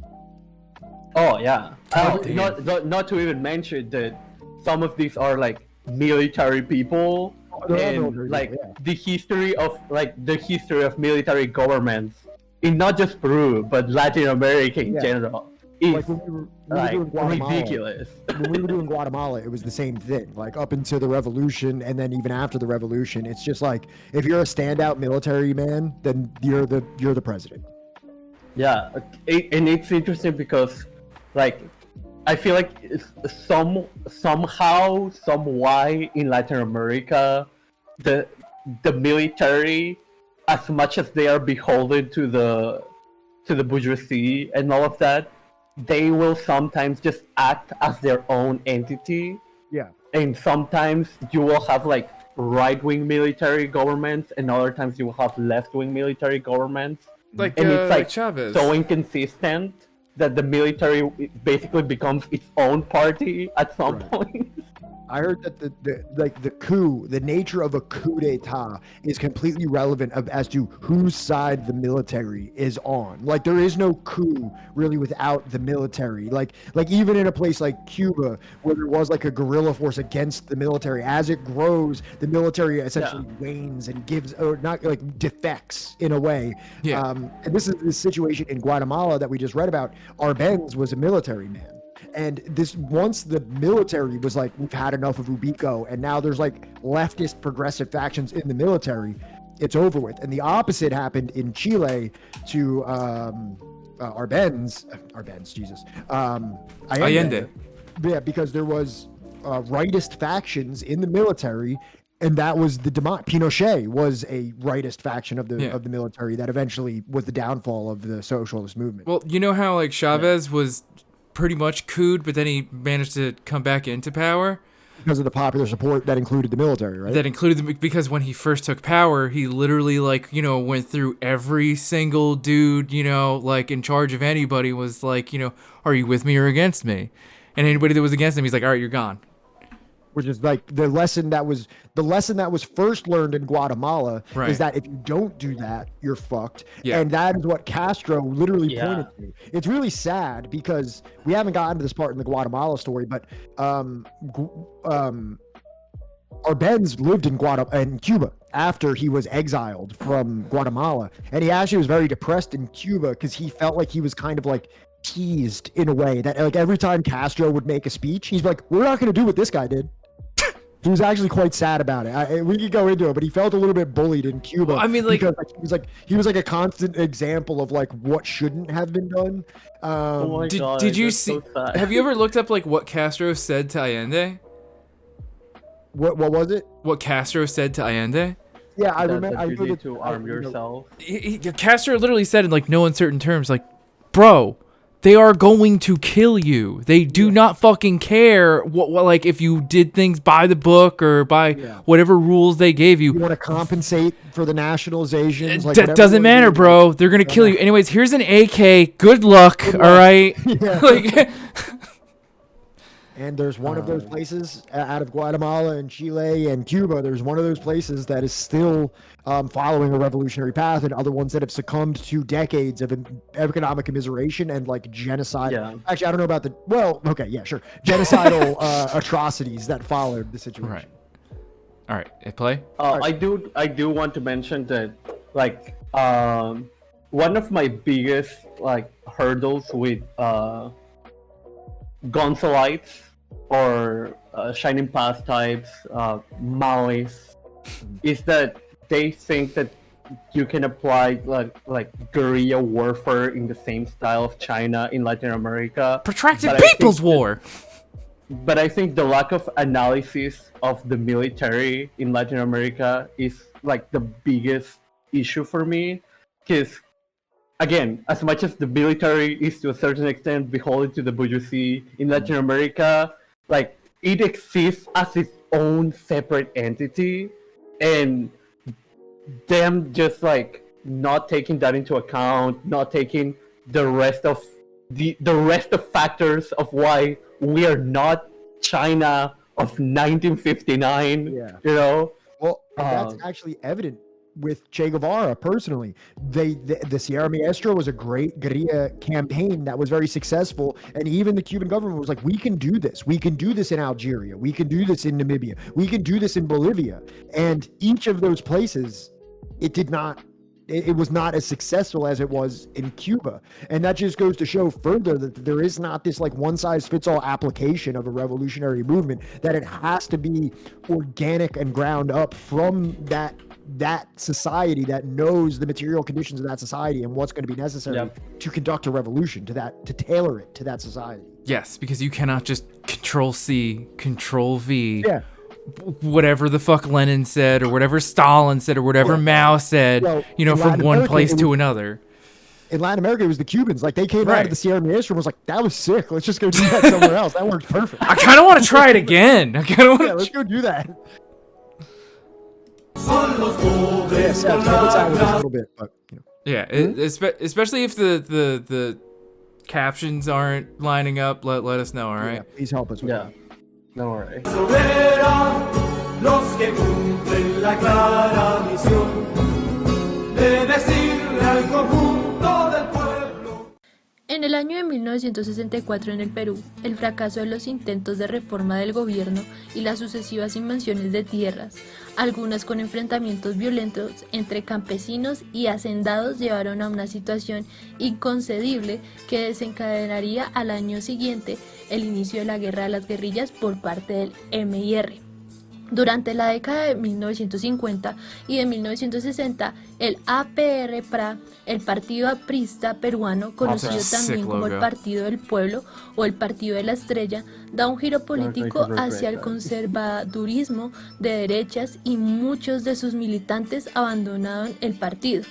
Una facción dirigida por Luis del Puente Uceda se separa del APRA, fundando el APRA Rebelde.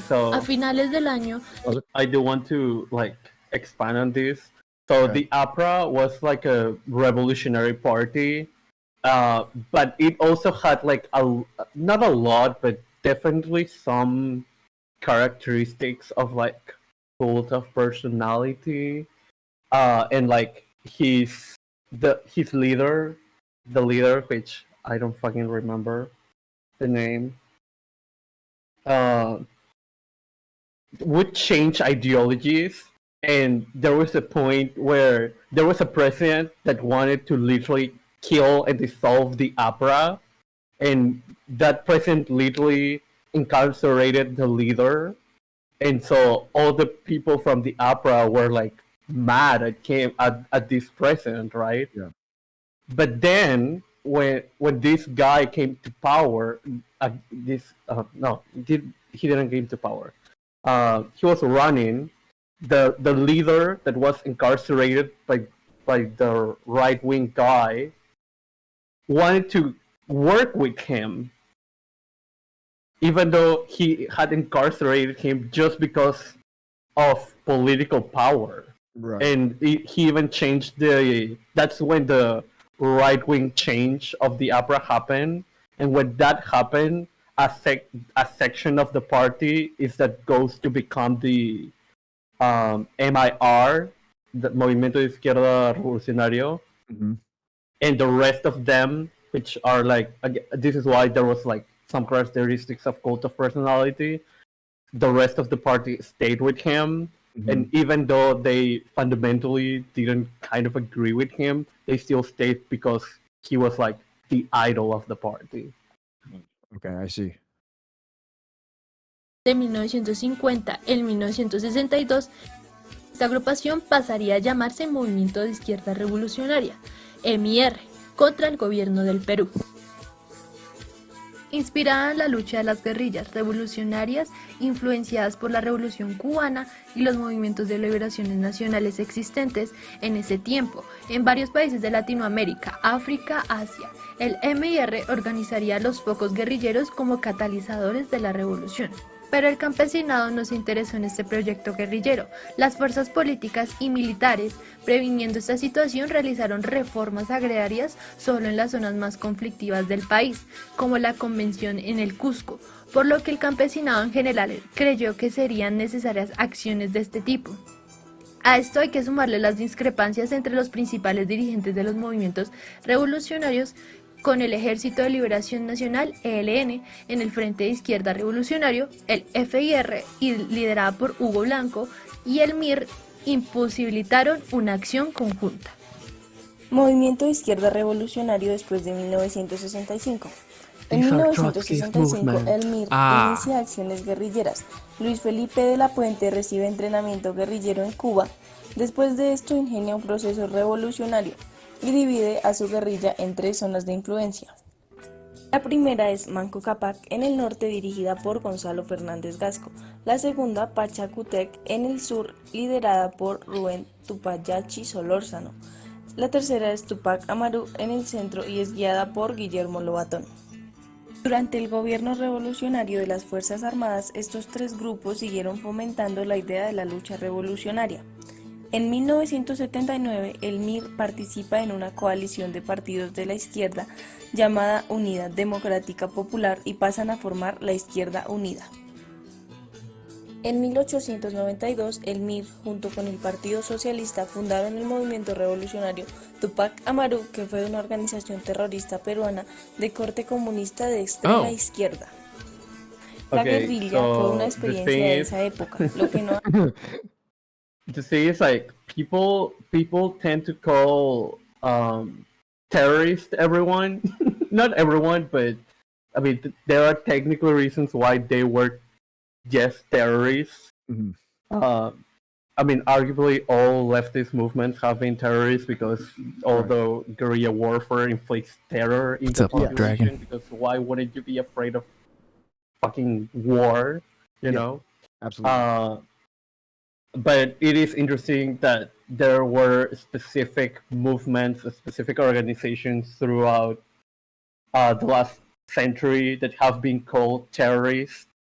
And like, again, even though they were technically just terrorists, they get that like name added just to be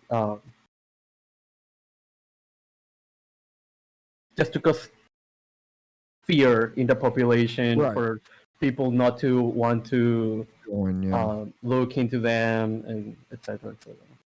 Okay, got it. Ha cambiado es que en el Perú sigue habiendo capitalismo, a pesar de las reformas que han ocurrido como consecuencia de la propia lucha revolucionaria, habiéndose movilizado. El capitalismo sigue siendo explotador e inhumano. En Perú ya no hay campesinos que son parte de las haciendas.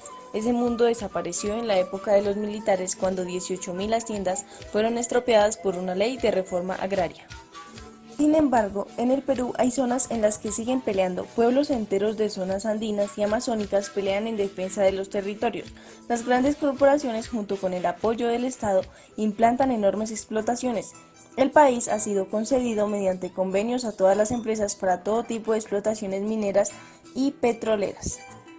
And this is, Se for dice example, que es necesario. This is, for example, what Castillo wanted to work on, like nationalize the industry so that at the very least, if land couldn't be returned to indigenous people or indigenous descendants, they could still profit from the resources that were being extracted from their land. Right. Absolutely. But the U.S. didn't want that, so they decided to coup him. Sounds about Que haya una revolución anticapitalista Pause it que real quick. ponga fin a las formas de You're gonna have to help us with this, Sebs, because at the end of this, they make this weird reference to this movie, and I have no idea. I don't know if the translation's like really bad or something like that, but I'm so confused about it. So let it play. It's about to come up. explotación y de lo que queda de la elección histórica, se pide que sigan en pie las grandes tareas de la revolución anticapitalista y socialista. Finalmente, la relación que tiene el grupo guerrillero MIR con la película Ley de Herodes es la corrupción y como desde ese entonces hasta ahora sigue siendo una práctica de engaño y robo en la mayoría de gobiernos. Oh, I know Con la that actor. película He was Hader in se observa Narcos. mayormente como por medio de la tecnología se pueden hacer prácticas difamatorias. El MIR llega al marxismo desde el nacionalismo y se organiza como una nueva izquierda revolucionaria.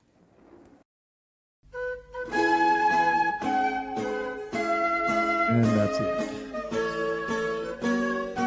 I chose that because it really was the only video I could find that really shows like there was like good footage of and like pictures like of the movements that kind of was like condensed in a couple minutes and with subtitles it definitely gave some information there. No, it definitely did. It was very concise. Yeah.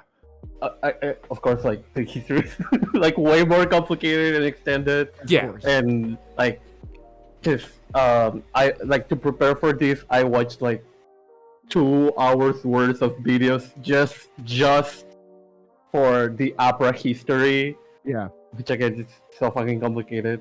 But yeah, like it was pretty good nevertheless. Okay, cool. So with that brings us to Killing Hope.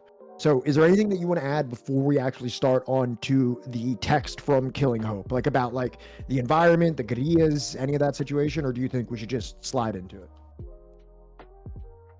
No, I think things will come up as we talk about this. Perfect. All right. So now we arrive at the words of our friend William Blum, and that was all just a little appetizer, a little journey that we were going to go through until we arrived at this works. I wanted to supplement it because it's context. It was so short. Yeah. I wanted to give everyone some context. I could definitely stand to learn a lot more about Peruvian history, despite that I've been there. Plus, we all learned how to pronounce Mariategui. And oh my god, it was such a short amount of text that I just needed to beef it up with that stuff in the beginning. So, all right. So Peru, 1960 to 1965. It was a CIA dream come true. A commando raid by anti-Castro Cubans upon the Cuban industry in Lima had uncovered documentary proof that Cuba had paid out hundreds of thousands of dollars in Peru for propaganda to foster favorable attitudes toward the Cuban Revolution and to promote communist activities within the country. This was no standard broad brush Cold War accusation, for the documents disclosed all manner of details and names. The culprits, who had been on the receiving end of the tainted money, men in unions and universities and in politics, men who had secretly visited Cuba, all expenses paid. To top it all off, these were men the CIA looked upon as enemies. Did Cuba even have that kind of money at that time to just be blowing, like, on... Well, I mean, to be fair, pretty much just a year or so after the revolution, Cuba was already sending revolutionary doctors into Latin America, into South America for earthquakes, mudslides, hurricanes. If you look up the history of Cuban medical internationalism, one of the things that is most impressive about them is that they waste almost no time by putting resources on the ground in places of tragedy. Right. The hundreds of thousands of dollars part is what... Doctors is one thing. Hundreds of thousands of dollars just less than a year after, a massive civil war in your country kind of sounds a little hard to believe. No, like the thing is not for me, like even the money. The thing for me is like the money specifically for like promotion and advertising. Like, why would you be thinking about that when you just had a fucking revolution? Yeah. Did the Bay of Pigs even happen at this point? I don't think so. What was that, 1961? Fucking making me Google shit. I think so. 1961. I was correct. Okay. Yeah. All right. Well, let's move forward then and see where this unwinds to. Here's some information here regarding it that I got out of the New York Times article. Aid to Peru Reds linked to Castro. Data reported stolen from Cuba embassy said to list propaganda payments by Juan Dionis. Lima, Peru, December 21st. Documents purporting to show that Cuba had paid for pro-Castro activities in Peru had fallen into the hands of anti-Castro Cubans, according to informed sources. Also, it's weird. How many anti-Castro Cubans were in Lima at this time? I'm not sure. According to informed sources, the evidence was taken at gunpoint earlier this month in a raid on the Cuban embassy here. The originals of the files are believed to be in the possession of the Cuban Revolutionary Democratic Front, with headquarters in Miami. The files are said to show that Ambassador Luis Alonso paid out hundreds of thousands of dollars in Peru during the last year. Aid to Reds alleged. Part of the funds were used to promote a favorable attitude toward the Cuban Revolution, according to the sources, while another part went to Peruvian communist activities such as the Front for Petroleum Nationalization. This group figures in a campaign to nationalize the Peruvian subsidiary of Standard Oil, New Jersey. There we go. The records are said to be the strongest documentation available on the method of Cuban intervention on behalf of communist causes in the internal affairs of Latin American countries. The lists are said to name many figures in Peru's union, university, and political spheres. So this is what is being circulated regarding this issue to the American public and the official narrative of the issue. So you can go forward. I think it's interesting because I don't really think of a reason why U.S. people would even care about Peru. But I guess it just builds onto the anti-Cuban narrative. Mm-hmm. Exactly. But at the same time, I'm like, if I were like a regular person in the 60s reading the New York Times, I would be like, what the fuck is Peru even? Where on a map is that? What part of Mexico is that? I think it was essential for like this domino theory that had been prevalent since since the Truman Doctrine, that like essentially means that communism is like a virus that, if not contained, will spread from country to country. So like they kind of, obviously this was somewhat successful in the Cold War against the Soviet Union. So it's only logical that they apply that to Cuba also. Johnny, do you want to read this one? Surely. The only problem, and it wasn't really a problem, was that some of the documents were counterfeit. The raid had certainly taken place on the 8th of November 1960, to be exact, and documents had indeed been seized at gunpoint. But the most incriminating of the documents, presented a month later with the authentic ones, had been produced by the experts of the CIA's Technical Services Division. It was a propaganda windfall. The story received wide media coverage in Latin America and the United States, accompanied by indignant anti-communist articles and editorials. The Wall Street Journal was moved to run an extremely long, slightly hysterical piece, obviously based on Washington handouts, strikingly unquestioned, which warns that, quote, mountainous stacks of intelligence data from the 20 nations stretching from Mexico to Argentina tell of a widening communist push into the hemisphere. Right. So now, I might have sounded pretty damning at first, even though, Cuba, trying to spread some revolutionary sentiment into Peru might not be the worst thing. It seems that even the claims of that are somewhat distorted, as there was a number of CIA counterfeits within this mountain of evidence. We got some real shit, some fake shit. You just cover the real shit with the fake shit. No one's gonna know the difference. Here is a excerpt from Inside the Company by Philip Agee, who is an individual that we've quoted on this stream numerous times. He is an ex-CIA defector of a sort that wrote a very, very influential book regarding his time in the CIA. Martin Agee was stationed, I believe, in Peru and numerous places in Latin America where he actually wrote about this incident. So Ambato is the site of the most recent action. Yesterday in Ambato, a Cuban photographic exhibit was inaugurated under sponsorship of the Ambato chapter of the Cuban Friendship Society. Ceremony was held in the municipal palace, approval for which has been granted by Ambato mayor, a revolutionary socialist. The mayor in his speech went so far as to call Quito, is that how you say it? How do you say it? Quito, Cardinal, a traitor. And the Cuban ambassador gave a fiery speech against the U.S. Following the speeches, an unexplained electrical failure prevented the showing of a film on Cuba, and later a group of about 20 men invaded the palace and destroyed most of the photographs and mountings. The police arrived after the damage was done, and the group left quickly, firing their revolvers into the air as they went. No arrests were made. Jorge Corter, a retired army colonel and leader of the social Christian movement in Ambato, was the organizer of the raid. Noland has been financing him from the Ise Icactor project, which is a CIA project. This is CIA funding, is what he's referring to here. Since last year to help build up a militant action organization and to promote a political campaign against the mayor.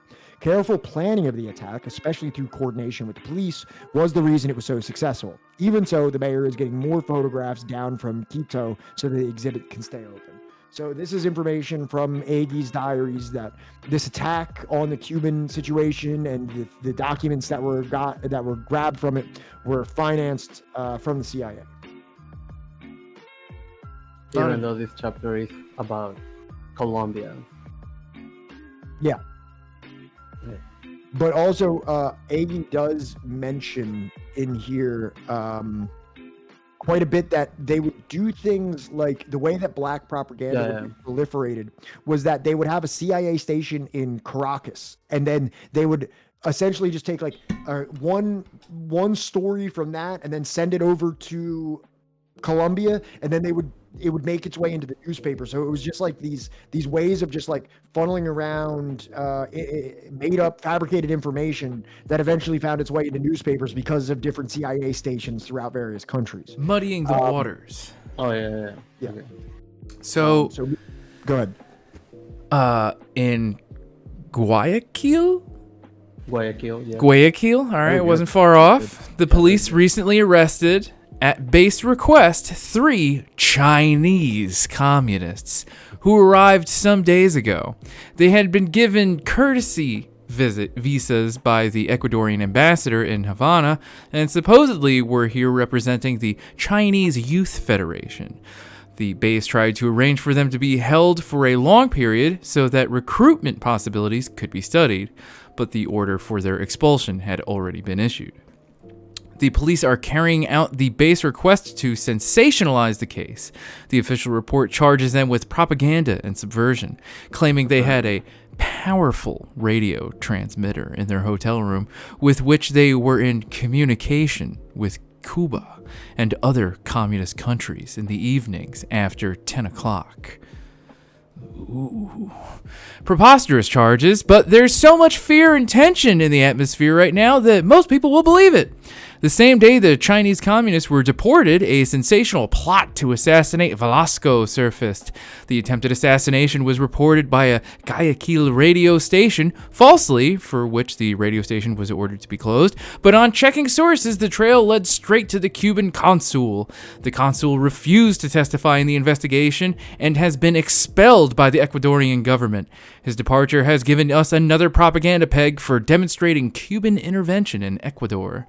even though he was simply a victim of provocation because he had reported the plot to security authorities in Guayaquil. It appears to us that the provocation was rigged by Velasco or his lieutenants in order to appease the Defense Front and other anti-communists. Oh, yeah, so more just information here about the provocation being rigged, all of it being largely weaponized to stir up anti-communist support or satisfaction, should I say. Anything, Sebs? I do think it's interesting that they are mentioning Velasco at this time, because he doesn't get to power up until 1963 this might be another Velasco, but the Velasco that gets to power in Peru is a military leader that gets to power up until 63, and he's like a left-wing, he becomes ultimately like a left-wing government and tries to appease all the movements, all the left-wing guerrilla movements in Peru. And finally enough, when he gets to power, that's when the Shining Path wants to get active. Okay. But yeah. Got it. Okay. Let's see what else we got here. Also, the nothing good happens that late only reminded me of that fucking George Carlin bit where he's like, there's 2 men in a car after dark. They're either doing sex stuff or drugs. That's it. That's it.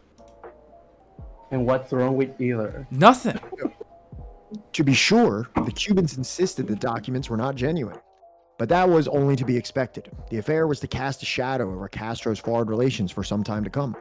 The most propitious outcome from the CIA standpoint was that within days after the disclosure, the Peruvian government broke diplomatic relations with Cuba. This was a major priority of the agency in Lima, as in most other CIA stations in Latin America, and led further to the Cuban news agency, Prensa Latina, being barred from operating in Peru. News agency's dispatches, the Peruvian authorities now decided, were controlled from Moscow. So as a result of all these things happening that we just covered, now Peru is taking a much more hard-line stance against communists. There's more repression, more censorship, and everything along those lines. And now the Cuban newspaper or Cuban news agency, Prensa Latina, can no longer operate in Peru. I think it's still funny because like Cuba would still train like guerrilla soldiers in Peru and would still be a huge influence for all the leftist movements across Peru from then on, Yeah. Now that you bring it up, I guess we should start training guerrillas.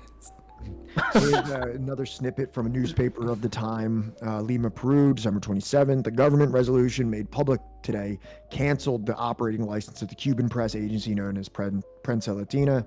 The resolution said Prensa Latina was transmitting news of a subversive and revolutionary character, and in some cases, editing in a form offensive to the national dignity and legitimate rights. The revolution said that the agency's dispatches, while originating from Havana, were controlled from Moscow, which is just like a long-standing erroneous trope that is constantly put onto Cuba. And same thing with Guatemala also during Arbenz, is that this is just a Soviet puppet state, which I think now there's like mountainous evidence to disprove that. I mean, everything was a puppet of Moscow. China was a puppet of Moscow. Korea was a puppet of Moscow. Pretty much like all of them were a puppet of Moscow. Yes. A week later, there was further welcome fallout from the incident. The government enacted legislation making it easier to arrest members of the Communist Party. Although this was repealed a year later, during its deliberations, the Peruvian legislature accepted a sworn statement from one Francisco Ramos Montejo? There you go. Ramos? Fuck. Montejo. A recent defector from the Cuban embassy who had been present during the raid, who confirmed that all the documents were genuine. Ramos, who was now living in Miami and working for the CIA, added fresh revelations that there had been detailed plans for the assassination of Peruvian officials and for the overthrow of the government, and that arms had been smuggled into Peru from Bolivia and Ecuador, presumably for these purposes. Of such stuff is the battle for the hearts and minds of Latin Americans made. So that this person who defected from the embassy, who is now living in Miami and working with the CIA, started adding many more details that weren't there before. Details such as the plotting for assassination of officials and arms being smuggled in from Cuba, all of which the implication here is that these were fabricated because of him becoming a defector mouthpiece for the CIA.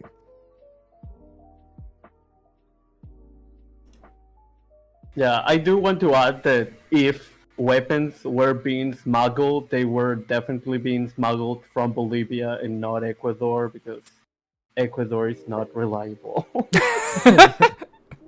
Historically unreliable Ecuador.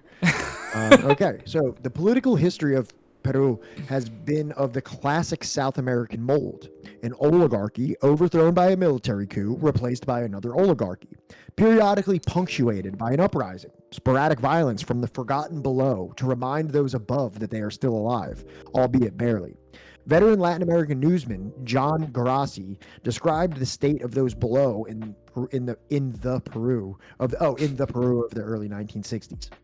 In Lima, the capital, whose colonial mansions enveloped by ornate wooden balconies helped make it one of the most beautiful cities in the world, half of the 1.3 million inhabitants live in rat-infested slums. One, called El Monton, is built around, over, and in the city dump. There, when I visited it, naked children, some too young to know how to walk, competed with pigs for a few bits of food scraps accidentally discarded by the garbage men. The peasants chew cocaine producing coca leaves to still hunger pains, and average 500 calories a day.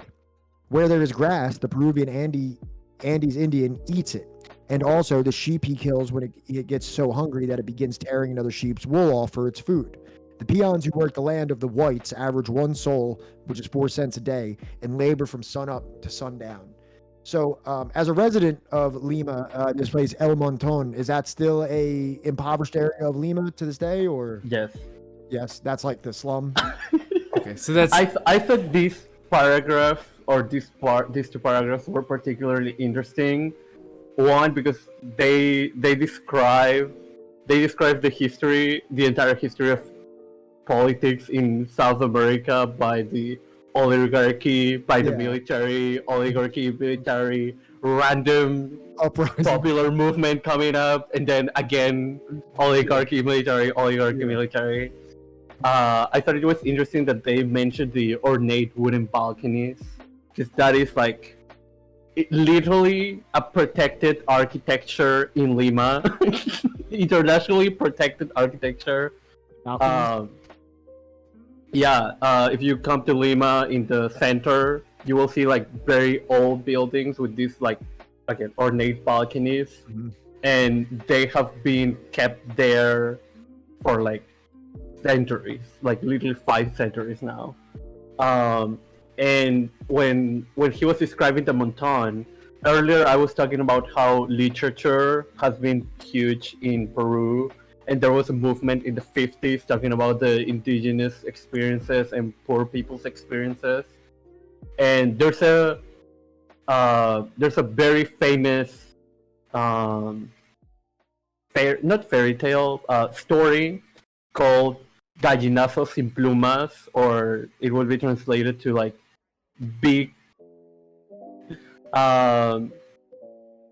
what's the opposite of a hen? A hand? A hen. Oh, like the chicken. A cock? A rooster. Yeah. Big rooster without feathers. A featherless cock. I needed to say rooster because it's a big rooster. And that story talks about two children that live not in El Monton exactly, but in a similar area where every morning they would wake up at like 4 5 a.m.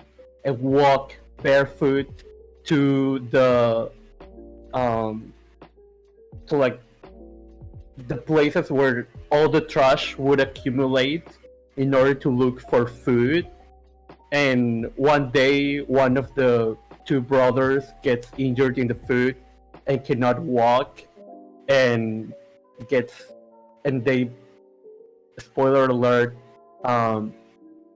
they live with an abusive caretaker, and by the end of the book, they have a pig, and the pig eats the caretaker. It's like very metaphorical, but it talks about like all the poverty, the extreme poverty that existed in Peru to this day exists. This reminds me of a. Sorry. Oh, continue.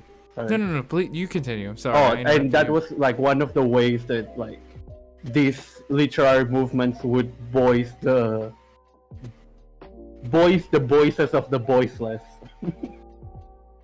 Does this type of Johnny, you were going to talk. Go ahead. Yeah, this reminds me a lot of like the literature that I had to read like, throughout high school. That's just like the most depressing shit imaginable. So it's just like as if it's bad enough that you're like a teenager that just wants to die. Like they also have you reading these absolutely like depressing stories like Nectar in a Sieve, right? About like crushing poverty, I believe in India, right? I think like the other one was Things Fall Apart, right?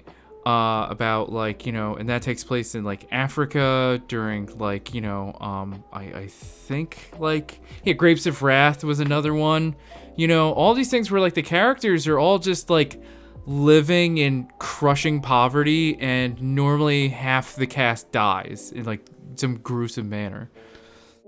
Real quick, does this type of poverty to this level still exist in Peru? Obviously, when I went to Lima, I only saw the very nice parts because I was a tourist who stayed in Miraflores and went to the city center a little bit, but obviously I didn't venture into the most dangerous areas there.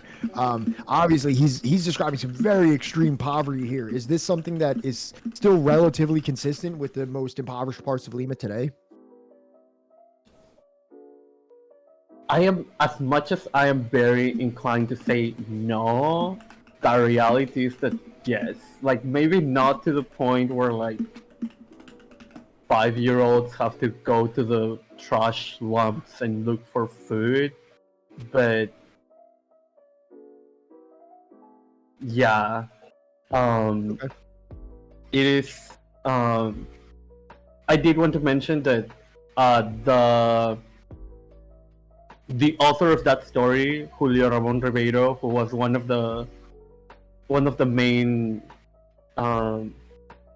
writers of that 50s movement, wrote an entire like collection of stories called La Palabra del Mudo, or the word of the mute, right? Like if a mute person cannot talk, the words from the people who don't have voice, basically.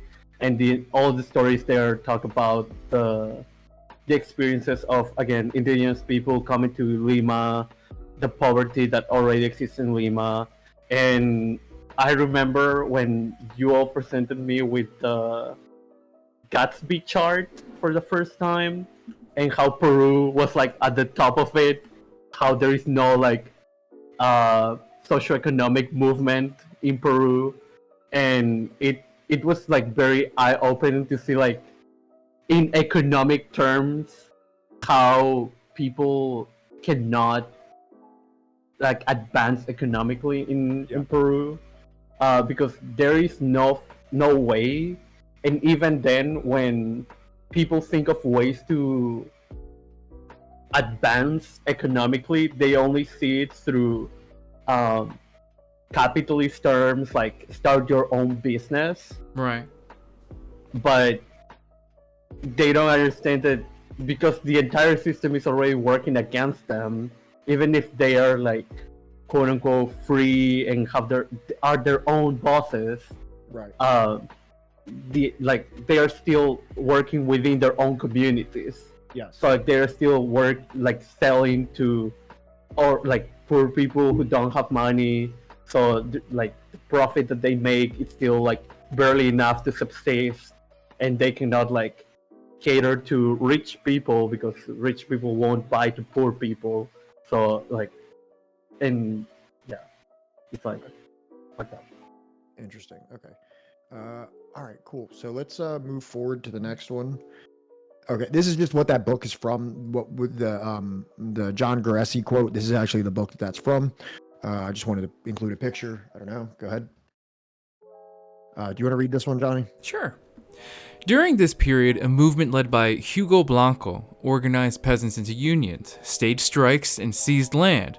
The movement engaged in little which could be termed guerrilla warfare, using its meager arms to defend the squatters, and was easily and brutally put down by the police and army, apparently without significant American assistance other than the routine arming and training of such forces.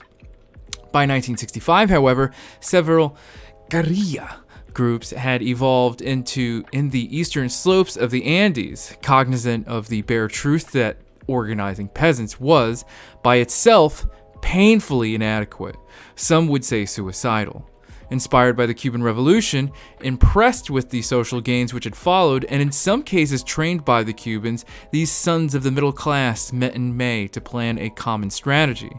Guerrilla warfare began in earnest the following month. By the end of the year, however, a joint Peruvian-American counterinsurgency operation had broken the back of 3 rebel groups, 2 of them in less than 2 months. Those guerrillas who remained alive and active were reduced to futile and impotent skirmishes over the next year or so. And am I clicking the Wikipedia link for Hugo Blanco? Sure. Patate King. Check this out. If you want a book about NATO and Libya, this is what you're going to want to check out. Slouching towards NATO's war on Libya and Africa. There's also a Vijay Prashad book called Arab Spring, Libyan Winter that I have not read yet, but I imagine that would also be good reading on the subject. But in terms of what I've actually read regarding Libya, this is what I would definitely go for. Sorry, I was just very excited because they asked something about a very specific book that I was like, oh, I have the perfect book for you. Yeah, don't worry. Argentinian Trotskyists. What'd you say about Trotskyists? This dude apparently is big on Trotsky. Yeah. There were. Go ahead. Oh, sorry. No, you go ahead. There were a couple of movements that were like Trotskyist in nature. I don't know how. Like a couple of weeks ago, I was in a Trotskyist chat, and they said that Che Guevara was a Trotskyist, and I just decided to leave. What? I don't know what that means. I don't want to know what that means. What? See, this is my whole fucking thing. Like, look, I at one point was a Trotskyist, right? The amount of shit I just straight up learned wrong during that fucking time and the amount of correction it fucking took, it was basically like I could have just learned fucking nothing about socialism and would have been better off, honestly. Like, a lot of it's backwards, a lot of it's racist. I still don't even really understand what it is, to be honest. Basically, the only people, right, that have ever done socialism by Trotskyist standards, right, are white people, right, and the Soviet Union up until 1922 to 23. Up until before Stalin. Pretty much. Like, anything other than that, not actually socialism. The only thing that I've ever seen that was like concise, or understanding that I ever had that was like concise, was that it's like Marxism and Leninism but dislikes Stalin.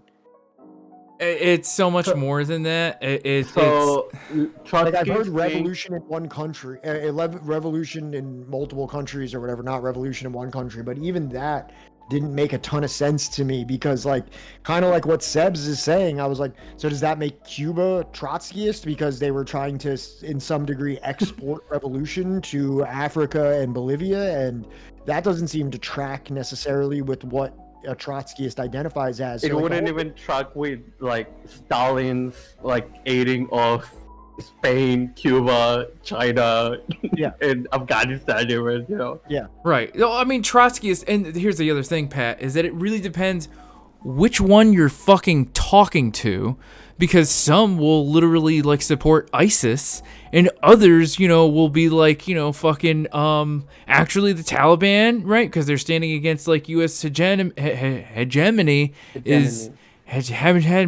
Now, I don't want to come off, I heard someone recently that has a relatively big platform, much bigger than ours, kind of giving like props to Ayatollah Khomeini and like the Islamic Revolution of Iran, as like an anti-US, and that took me by surprise a little bit. I wasn't necessarily prepared for that.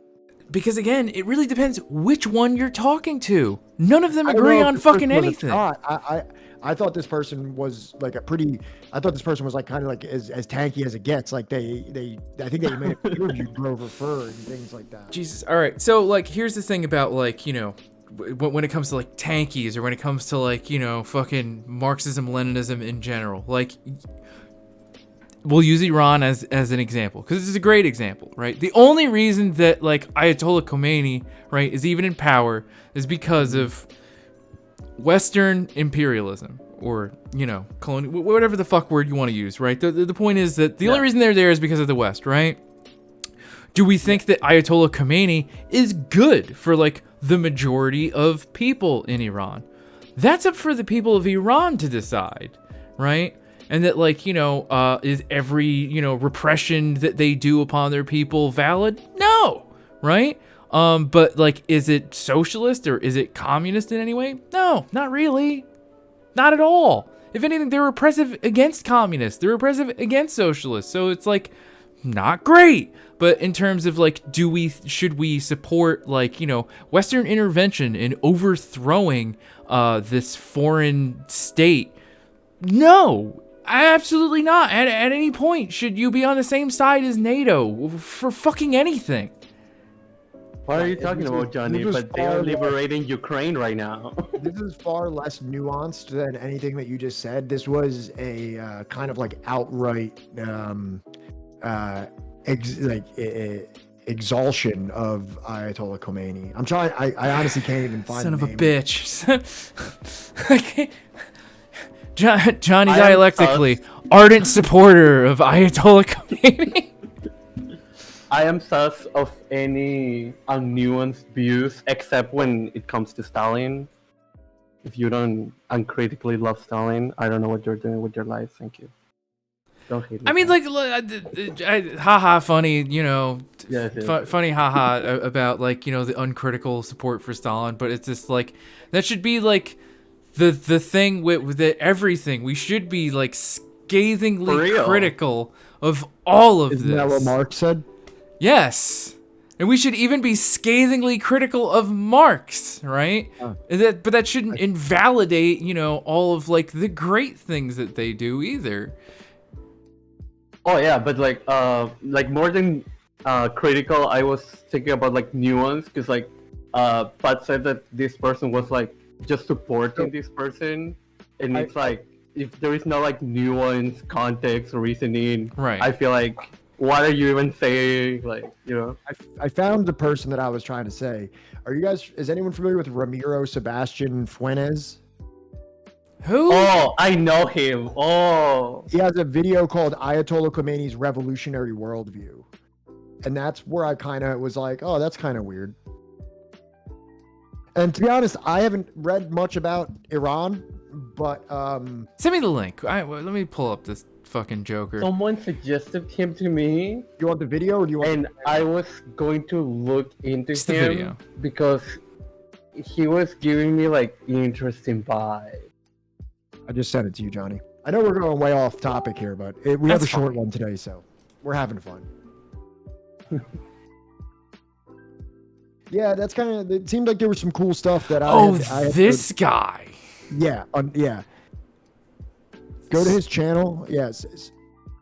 So like, it seemed like there's a lot of like relatively interesting things here. U.S. hybrid warfare on Nicaragua, dark history of Zionism and anti-communism, but then Ayatollah Khomeini's revolutionary worldview. Let me get this fucking straight. Ayatollah Khomeini's revolutionary worldview, but the liberal imperialist propaganda of the 1619 Project? This dude's a fucking, like, shitheel. Fuck this dude. He's on the same fucking, like, dumbass pack that fucking, what's his name from Midwestern Marx is on. Get the fuck out of here. You're a fucking joke. Alright? All your fucking bullshit, get the fuck out of here. You're on some bullshit like that asshole fucking Hassan, you know, whatever the fuck his name is, and fucking Bridget, and the rest of those fucking clowns. Get the fuck out of here. So how are you gonna fucking, like, how are you gonna have a video about, like, Dr. Gerald Horne, and then, like, in the same fucking, like, you know, what, 4-month period, you're gonna be talking about the 1619 Project as some, like, imperialist propaganda? Yeah, leave it to Johnny to really just go scorched earth on a thing that I'm trying to be like, I don't know about it. Maybe, you know what I mean? Like, fuck him. But yeah, sure. I mean, yeah, I watched one of his streams one time. I'm subbed to his channel. Wow, cancelled.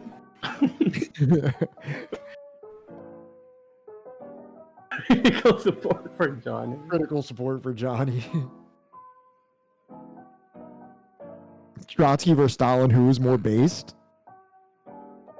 How is that even a question? Oh yeah, but the thing with Trotskys is that they kind of want to do imperialism in the left-wing way, and they think that if a revolution happens in one country, it has to be spread. It has to be like spread across other countries, or else it won't like survive. There was which, one, like, you know. True. There was one Iran and Russia team to fight imperialism, which is something that I might contextualize a little differently. I'm not sure. Look, I'm just gonna say it right now. I probably actually would agree with him on the majority of shit that he has to say, right? But, like, there's gonna be certain things that are gonna have me just, like, going scorched earth, bridge burning, like, nah, get the fuck out of here. There's another one, as Iran's Islamic Revolution, A Brief History. There's another one there. It looks like he's been talking about that subject for a little while now. Well, I mean, like, the Iran thing's been on for, like, a minute now, but how long ago was the fucking thing going on with the girl that got killed? Or died of, like, a brain... I don't fucking care. The girl that died. Is this a messed up... Is there something messed up happening in chat? Is that person's name something racist or something like that? They just said donated $10, but I don't see any donation or anything. But it's like, is that... Yeah, I think that... Oh my god, wow. Well, thank you, whatever your name is. I don't think they gave us any money. They just want you to say... Is there another way to say that? It's just Fate Cult? Oh, maybe. I don't know. I thought it might have ended up like the F word. Like, I'm trying... Well, I mean, like, you know... I could have been wrong. Look. Midwestern, right, isn't openly, but, like, if you read between the... If you actually watch most of his videos, you'll see him quote Hassan, right, that got kicked out of the Culture Crew. You'll see him mention that he's friends with Zhang Yu, right, in his, like, anti-wokeness video, right? You'll see a lot of, like, very suspect characters that he just, like, mentions, like, real low key, and that's what bothers me the most. Is that, like, don't be fucking low key about it. Be open about who you fucking associate with. If they're all a bunch of people that, like, are now talking about how, like, patriotic socialism is actually a fucking good thing, then be fucking open about it. Quit trying to be, like, you know, subversive, you know, about your associations. So by the way, I know somebody was just joking around about donations, but I forgot to mention this stream. If you look at the bottom right of your screen, there is a donate to charity button. I am raising money. Plug mid drag. There is a donate to charity option there if anybody does want to throw $1 or so in for the Books Through Bars organization. It is an organization that helps incarcerated individuals get literature that they would not be able to get otherwise. I am working directly with the organization. I will be getting my volunteering tomorrow. So if you're interested in helping that out, it's going to a good cause. Feel free to throw $1 or so in there if possible. Thank you. If you are here for the leftist infighting and drama, give us your money. Yeah, I mean, donate the money to charity. Thank you. Look, I'm not trying to do like leftist infighting or something because that would require like, you know, both people involved to be on the left. But, you know, look, Lennon man. Smash, thank you so much. Thank you so much for the donation, Lennon.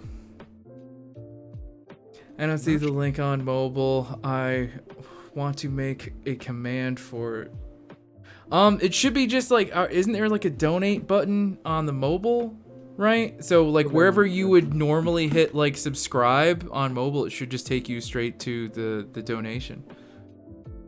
I just wish you all would give Infrared another chance. Haas, don't say that because I think Pat would probably like want to debate him and like. Oh my god. I don't know if I would want to. Particularly, like I've never actually debated anyone, so I'm a little bit, you know what I mean? Like I want to build my way up. All right. But also, I mean, you know, I would say one thing is that whole like screaming like alpha male kind of thing wouldn't work on me. No. You wouldn't have a leg to stand on. Somebody that isn't willing to box Dylan Burns is never going to be able to pull that with me. Yeah, like bro, you're like. Just can't. You're like 5'4". I will take you to the mat. I will choke you out. If you're afraid to get in there with Dylan Burns, you're never gonna step within 10 feet of me. Like right. Like you know, like no. But it is very toxic. But when he brings that toxicity, my like suburban New Jersey male like primate brain starts coming out, and I start shaking my cage and beating my chest. Certain things that I just can't really hold back at times. You talking to me? And I admit I can admit the toxic nature of that. Wow. No, I think it'd That be is literally toxic masculinity. I think it would be more interesting to finally have one of the Pat Sock, you know, orbit people debate Rick from Decolonized Buffalo, because like he's just been like itching, like he's just like, come on, bro, step up, like it's been the invitation's open, let's go, like, and they never do. Yeah, and I think you know, maybe after this, we'll see what happens after this panel that we have upcoming. Well, because like they started beating their chest like gorillas. Like New Jersey suburbs really do make like just like the dumbest like fucking ignorant people on earth. Like is Haas from Jersey? I don't think so. I wouldn't be surprised, but I don't think so. He was from New Jersey.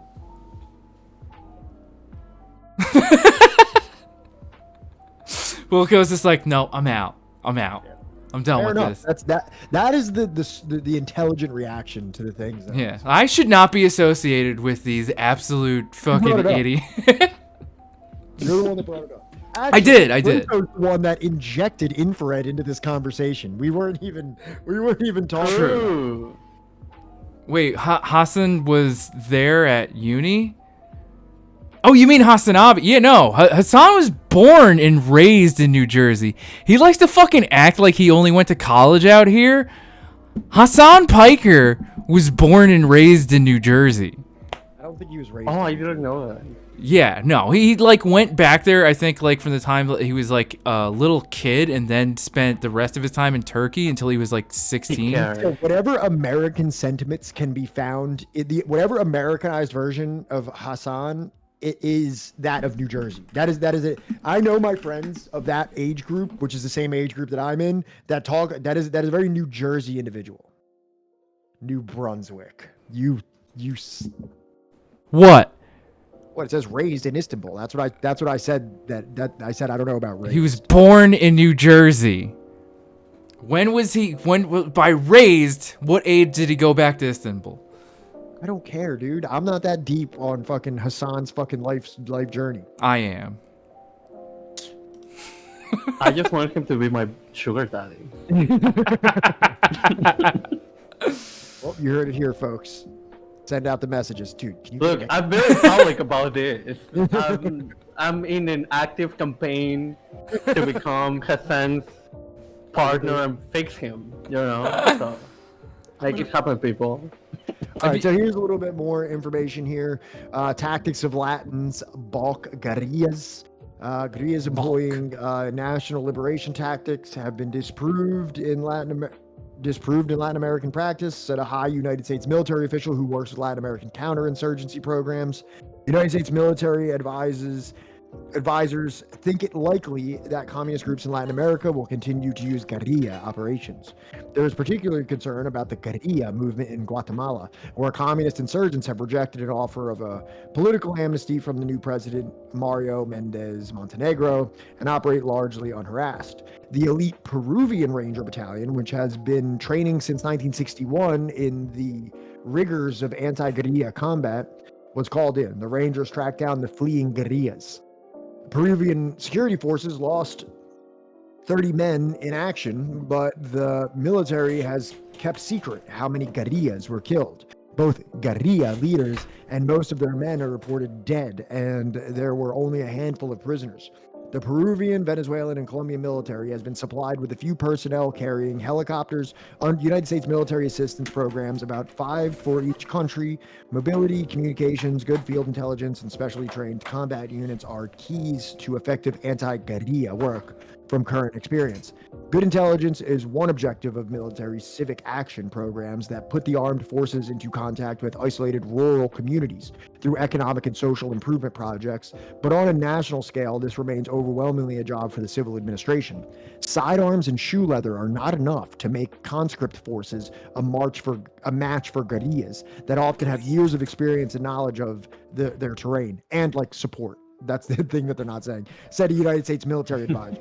But with proper leadership, training, and equipment, the Latin American military can do the job.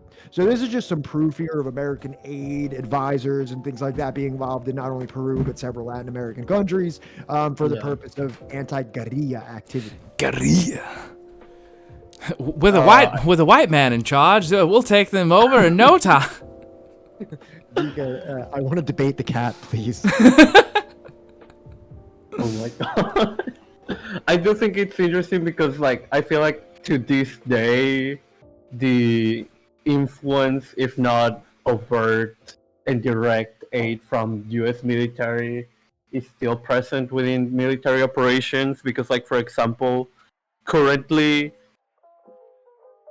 the Shining Path / other groups are doing a lot of, like, narco traffic in the jungle, and the government use the excuse that they are all Shining Path / terrorist groups in order to put the military there in the jungle, when in reality they are only doing narco traffic. They are only like growing, producing, selling drugs, and there is no reason for to send the military there, but they have to claim them. They have to label them as terrorists in order to justify the military existence there. Right. And on top of that, there are like U.S. military bases in the jungle, and so that kind of I know I'm getting ahead of myself, but that kind of those kinds of tactics are still being used to this day. Of course. Let me ask you this. So I've read about this in Bolivia.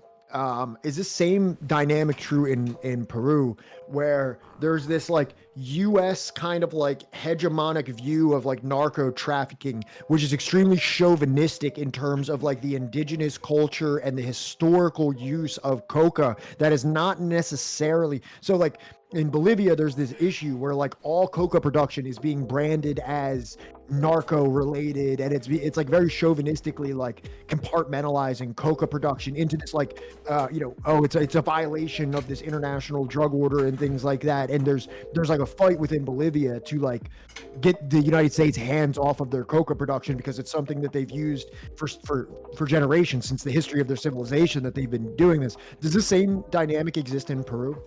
So the only reason why it doesn't is because of tourism.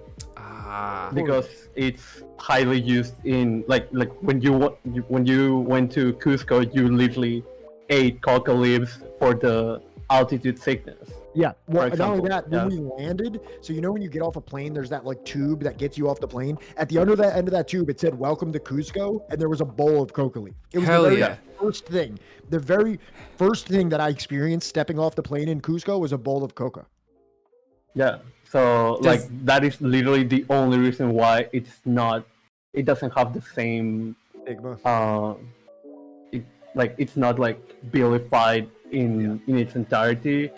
But they will definitely use that for groups that they want to label as terrorists, for example. And I'm sure. Good. Oh, it has happened that there were some indigenous groups that were not producing cocaine; they were just growing coca leaves, and were targeted by the military with the excuse that they were doing narco traffic, and because they used narco traffic as an excuse to label them as terrorists, and the terrorists to use the military against them, they were attacked basically. So yeah. I'm sure it's not coincidental that the reason that it's so much more vilified in Bolivia may have something to do with a certain, more political bend that their oh no, nothing like that. That would never happen. What are you talking about? No. Does the coca leaf taste like I think it tastes like? It tastes like leaves. It doesn't really have like a. Damn it! You are not going to get high off of them. They don't have a particular. I didn't say that. Particular taste. And they like you could drink an espresso or like a strong energy drink and get more of an effect than you would off of coca, from my experience. You just didn't chew enough coca. Right. Should I read this one? Yeah, that's you. But I did want to mention, that it is funny that you say that, Johnny, because every time in school you're taught about the coca leaves and the culture of indigenous people. It's we as children already understand that coca leaves and cocaine are different things, but teachers are still always scared to say that because they don't want us to think that cocaine is good, so they are this is not cocaine, these are very different things, and we're we know. We understand it, but they are always very using gloves to talk about these things. But yeah. Cocaine can sometimes make a person do some things, but I don't think the cocaine itself is bad. But moving on, the role of the CIA. Also legalize all drugs or criminalize. My wife is cracking up.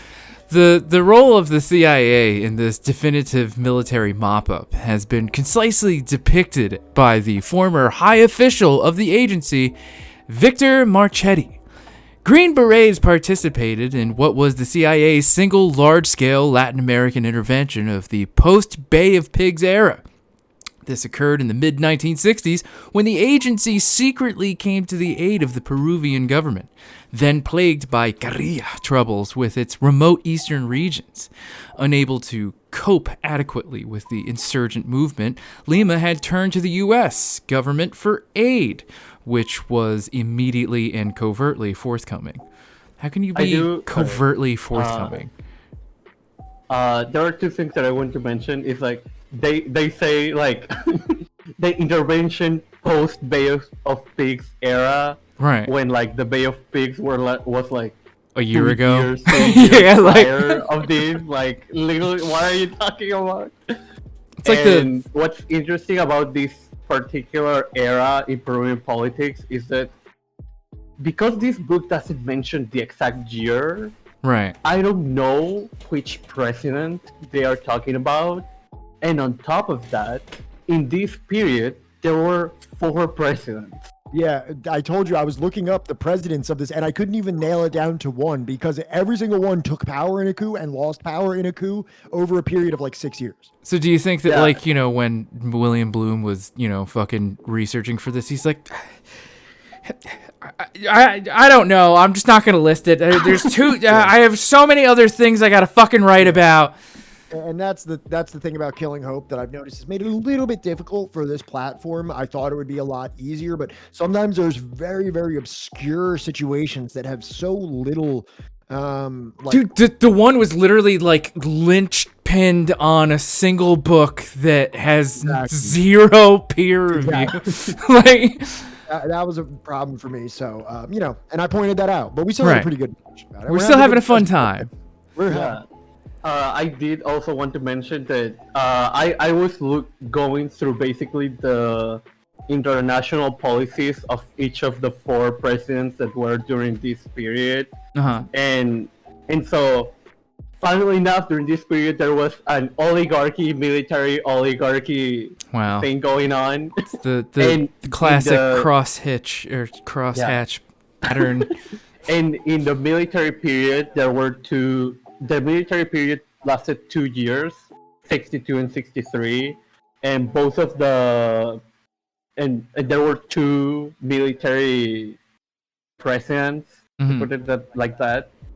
And there was like very little that I could find about their international policy, but apparently the first and the fourth president during this period were pretty amicable with the USA, but the first one was less interested in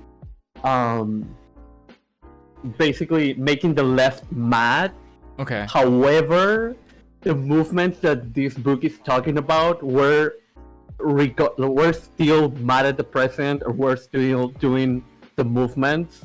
So, as much as I would want to say it wasn't like Ugarteche, who was the first president of this era, there is still a likelihood that it was him.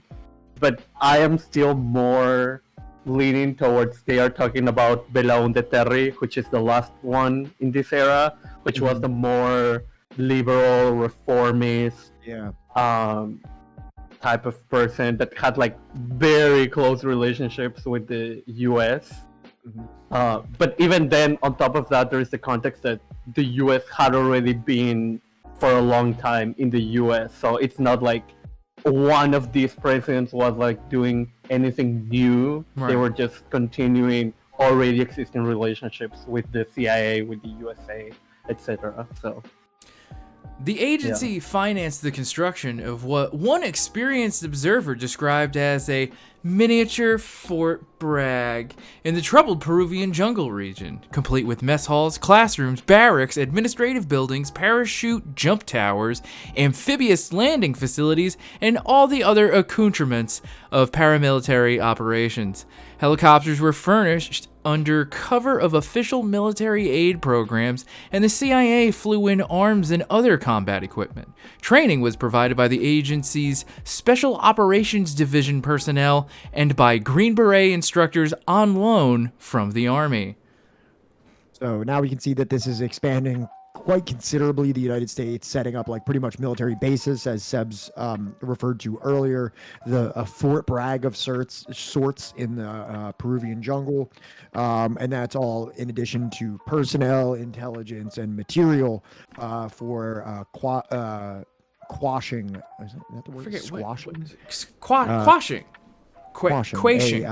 Indigenous communist uprisings, guerrillas. When was the School of the Americas founded? Oh, 1946. Okay, never mind. Holy shit. I did also want to mention here, I tried to look for the military, if the military base that is referred here as the Fort Bragg of the jungle. Yeah, I tried finding anything on here. I couldn't find anything specifically, but I did find that there is still a military base a U.S. military base in the jungle where they are allegedly, like, they are highly probably producing like biochemical weapons. Sick. And a congressperson raised like a lot of questionings about that a couple of years ago. Wait, let me cut you off. Did they wind up committing suicide by shooting themselves in the back of the head twice? They are still alive. Okay, don't worry. all right. because he just had like a hearing basically, and asked a lot of questions, and they basically didn't answer any. They gave like, yeah, we're doing stuff, you know, like very vague responses, so nothing was really like gained from that. Have you watched our presidential debates? Do you think anybody in this government can answer a fucking question? Look, but it is interesting because if it's the same, it has like a very horrible history. Like to this day, well, right now is inactive. I don't know what that means. Just the hearing was like in 2019, so it's probably just inactive because of COVID and not because it has ceased to operate. Yeah, it's probably doing drug trafficking. But yeah, they were like, that was the base for U.S. military to train soldiers, to train U.S. military, to train them in tactics against like terrorists, aka they just want cocaine. Yeah. That is also where they were developing and testing biohazardous weapons, and it was specifically in the jungle because there's so much biodiversity in the Amazonas.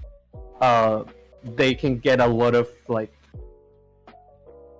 DNA, bacteria, etc. from different animals, so they can create more lethal weapons to kill even more people in the most horrible way. Well, I mean, like, what's the worst that's gonna happen if they accidentally have an outbreak? A lot of dead Peruvian people? Like, you know, the U.S. That's so far from the list of concerns of the United States. They're like, who's gonna die? Peruvians? What, like, what do we care? And not even just Peruvians, but indigenous people that live in the Amazonas. Yeah, that's not even a like lot of people don't even fucking care about. You know, those aren't even considered people. That's not even really a. Have you seen what we do to the to black people in the right? street? Have you seen like how we treat indigenous people here? Yeah. Now you're saying they don't even speak English? Forget about it. They don't even speak English? They don't even speak Spanish. Forget about it. All right. You lost me. I don't care. You're saying they speak in unknown languages that I've never heard of. You're saying it's not one of the 5 languages that I've heard of. English, New Jersey, Californian. Long Island, Boston. that funny Euro English, you know? All right. So this is the book that was pulled from. Really nothing else to see there. That's just who we were just reading. The quote from Peru, 1960-1965. In February 1966, Secretary of Defense Robert McNamara summed up this effort in a Senate hearing. In Peru, the government has already made good progress against guerrilla concentrations. The U.S. trained and supported Peruvian Army and Air Force units have played prominent roles in this counter-guerrilla campaign. Typically, and ironically, such training would have included instilling in the Peruvian officers the motivation for doing battle with the insurgents in the first place. As U.S. military affairs scholar Michael Clare has pointed out, many Latin American military officers would rather command elite units like jet fighter squadrons, naval flotillas, or armored brigades than slug it out with the guerrillas and long, unspectacular jungle campaigns. U.S. training programs are designed, therefore, to emphasize the importance of counter-guerrilla operations and to suggest thereby that the United States will reward those officers who make a good showing at this kind of warfare.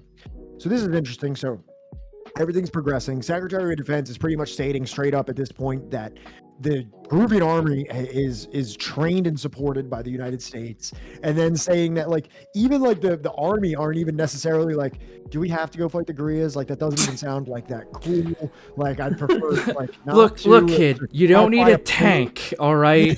There's no guerrillas up in the air, all right? Like I'd rather fly a plane. That sounds like an interesting thing for me to do. So they're actually saying that they have to like further incentivize that. There's not even like, so for like a guerrilla, right? A guerrilla, I feel like is more of an organic development where it's like we're impoverished. You don't need to dangle new boots and things like that in front of a guerrilla. There's like a socioeconomic necessity for what's happening. Meanwhile, on the other side of this, you have to be like, come on, guys, what do we have to? You want money? What do you need? What do we have to get gold stars? Like, you want a cool little hat? You want a little beret? How do we incentivize you to kill the poor green? You know what I'm saying? Yeah, but this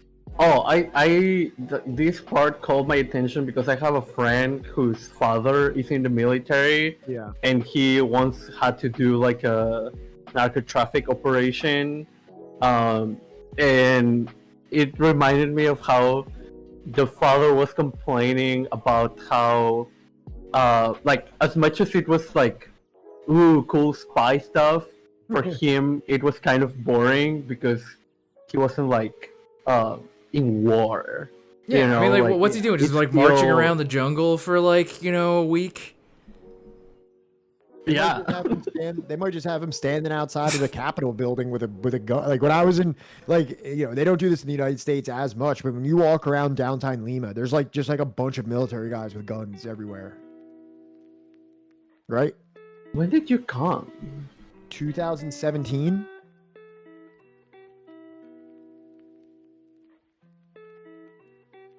Maybe they were just police officers. There was shit happening. But there was? It's not like normal to see military people. They might not have been military. They might have just been police officers. I'm not sure. But they had two-handed guns. Probably. Yeah. Okay. Wait, you had a Kaczynski in office? Well, first of all, wait, can we talk about something real quick? There's this person that I discovered, and we're kind of jumping around a little bit here, but can you bring this up for me, Johnny, please? Okay. And Sebs, I want you to know if you've ever heard of this person before. I'm scared. Oh, yeah. Go down to his full name. Go down. The full name, right there. Lenin Ilyich. Oh my god. I didn't know that was his name. Go down to early years. Go to early years. Go down. Read the early years. Johnny, read that. Go ahead. Vladimiro Montesinos was born in the city of Arequipa. Yes. The capital of Arequipa region in southern Peru. His parents were devout communists of Greek origin and named their son after Vladimir Lenin. In 1965, Montesinos graduated as military cadet at the U.S. Army School of the Americas in Panama. A year later, he graduated from... It goes like, my parents were devout communists who named me after Vladimir Lenin, to like, and then I graduated the School of the Americas. It's like, what happened? Like, did you have, what was your teenage rebellion All right, phase? so like, this again is another example of communists being bad parents. Just terrible fucking parents. I don't know what it is, but like if you're a fucking leftist or a communist, you need to be like vigilant over what kind of like parent you are right now, because also, like we don't need another Pete Buttigieg. We don't need another Kamala Harris. All right, we don't need another fucking Vladimiro Montesinos. All right. Oh my god. What is going on in Peru in the sense that it seems like everyone that I come with here, it seems like that like this person is like almost literally has like a Greek name, and then you know your president was Fujimori. It was like a literal Japanese, you know, pretty much like a Japanese man. It's like other Latin American countries don't seem to have this much like second generation individuals that are like very kind of, that seems somewhat divorced from the culture. I might be being a little bit What's that? It's like they do though. It's just that in Peru, we try to pretend more that there is no racism. Okay. Well, I see Peru and Latin America as an Asian connection going back to the 1800s, but out of all the other Latin American countries I've read about, there doesn't seem to be like, you know, a Guatemalan Japanese president or a Mexican Japanese president. Or like it seems like this is like, you know, and that other person was like a Greek. He had a Greek name. Like it just seemed like this was a lot more like prevalent in my reading about Peru. Well, there's like different. I know there's been like different waves of immigration to Peru, but also to other countries. Because like, for example, I was doing some research on Korean immigration a couple of months ago, and there was a huge wave of Korean immigration to Argentina and Chile, for example. But like, there was a time where there were a lot of Chinese immigrants coming to Peru. There was a wave where a lot of Japanese immigrants were coming, but there was another wave of a lot of Peruvians going to Japan. Yeah. I mean, not to even mention that, like there was a time where a lot of Europeans wanted to move to Peru, and this was the place that they wanted to come to. So there is like a German city. German, somewhere. You say? Yes. But it's not from the Nazis, but like before them, like like way before, like not related to the Argentinians, to the Germans that went to Argentina in the 40s. But yeah, and then like for example, there was a point where there was a I don't remember if it was a president or it was a leftist movement that was like basically harassing Europeans to get out of Peru. And those people being harassed were the Germans that had been for decades already in Peru. And there were, yeah. So it's complicated, long, but yeah. Okay. All right, well, we kind of got off track there. A little bit. A few more slides. Oh yeah, but I did want to mention that but like for example, in Peruvian politics, racism is typically like not a thing talked about because most people don't see, not that they don't see race, but it's just not a topic that is talked about. Like people pretend that it doesn't exist because we believe in this like melting pot of this like multicultural country where everyone's equal, like except if you're indigenous, right? Obviously bullshit. No, even then. Oh wow. Because even then, like even white people will be like, but I'm Peruvian. It's you know. It's kind of like it's like where there's color blindness, where it's like instead of like actually applying like a socioeconomic like understanding of why certain sections of the population are poor, you remove race. Liberals will just remove race from the discussion and be like, yeah, those people are just there's something unrace related that's just doing that, and I won't everybody has this like same starting point type thing, and it's all decisions. Culture. Yeah. But yeah, like for example, white people will say that they are Peruvian and therefore, like Inca culture is their culture also. Is their heritage, like a white Hawaiian. Yeah, no, this. Yeah, I know that. Yeah.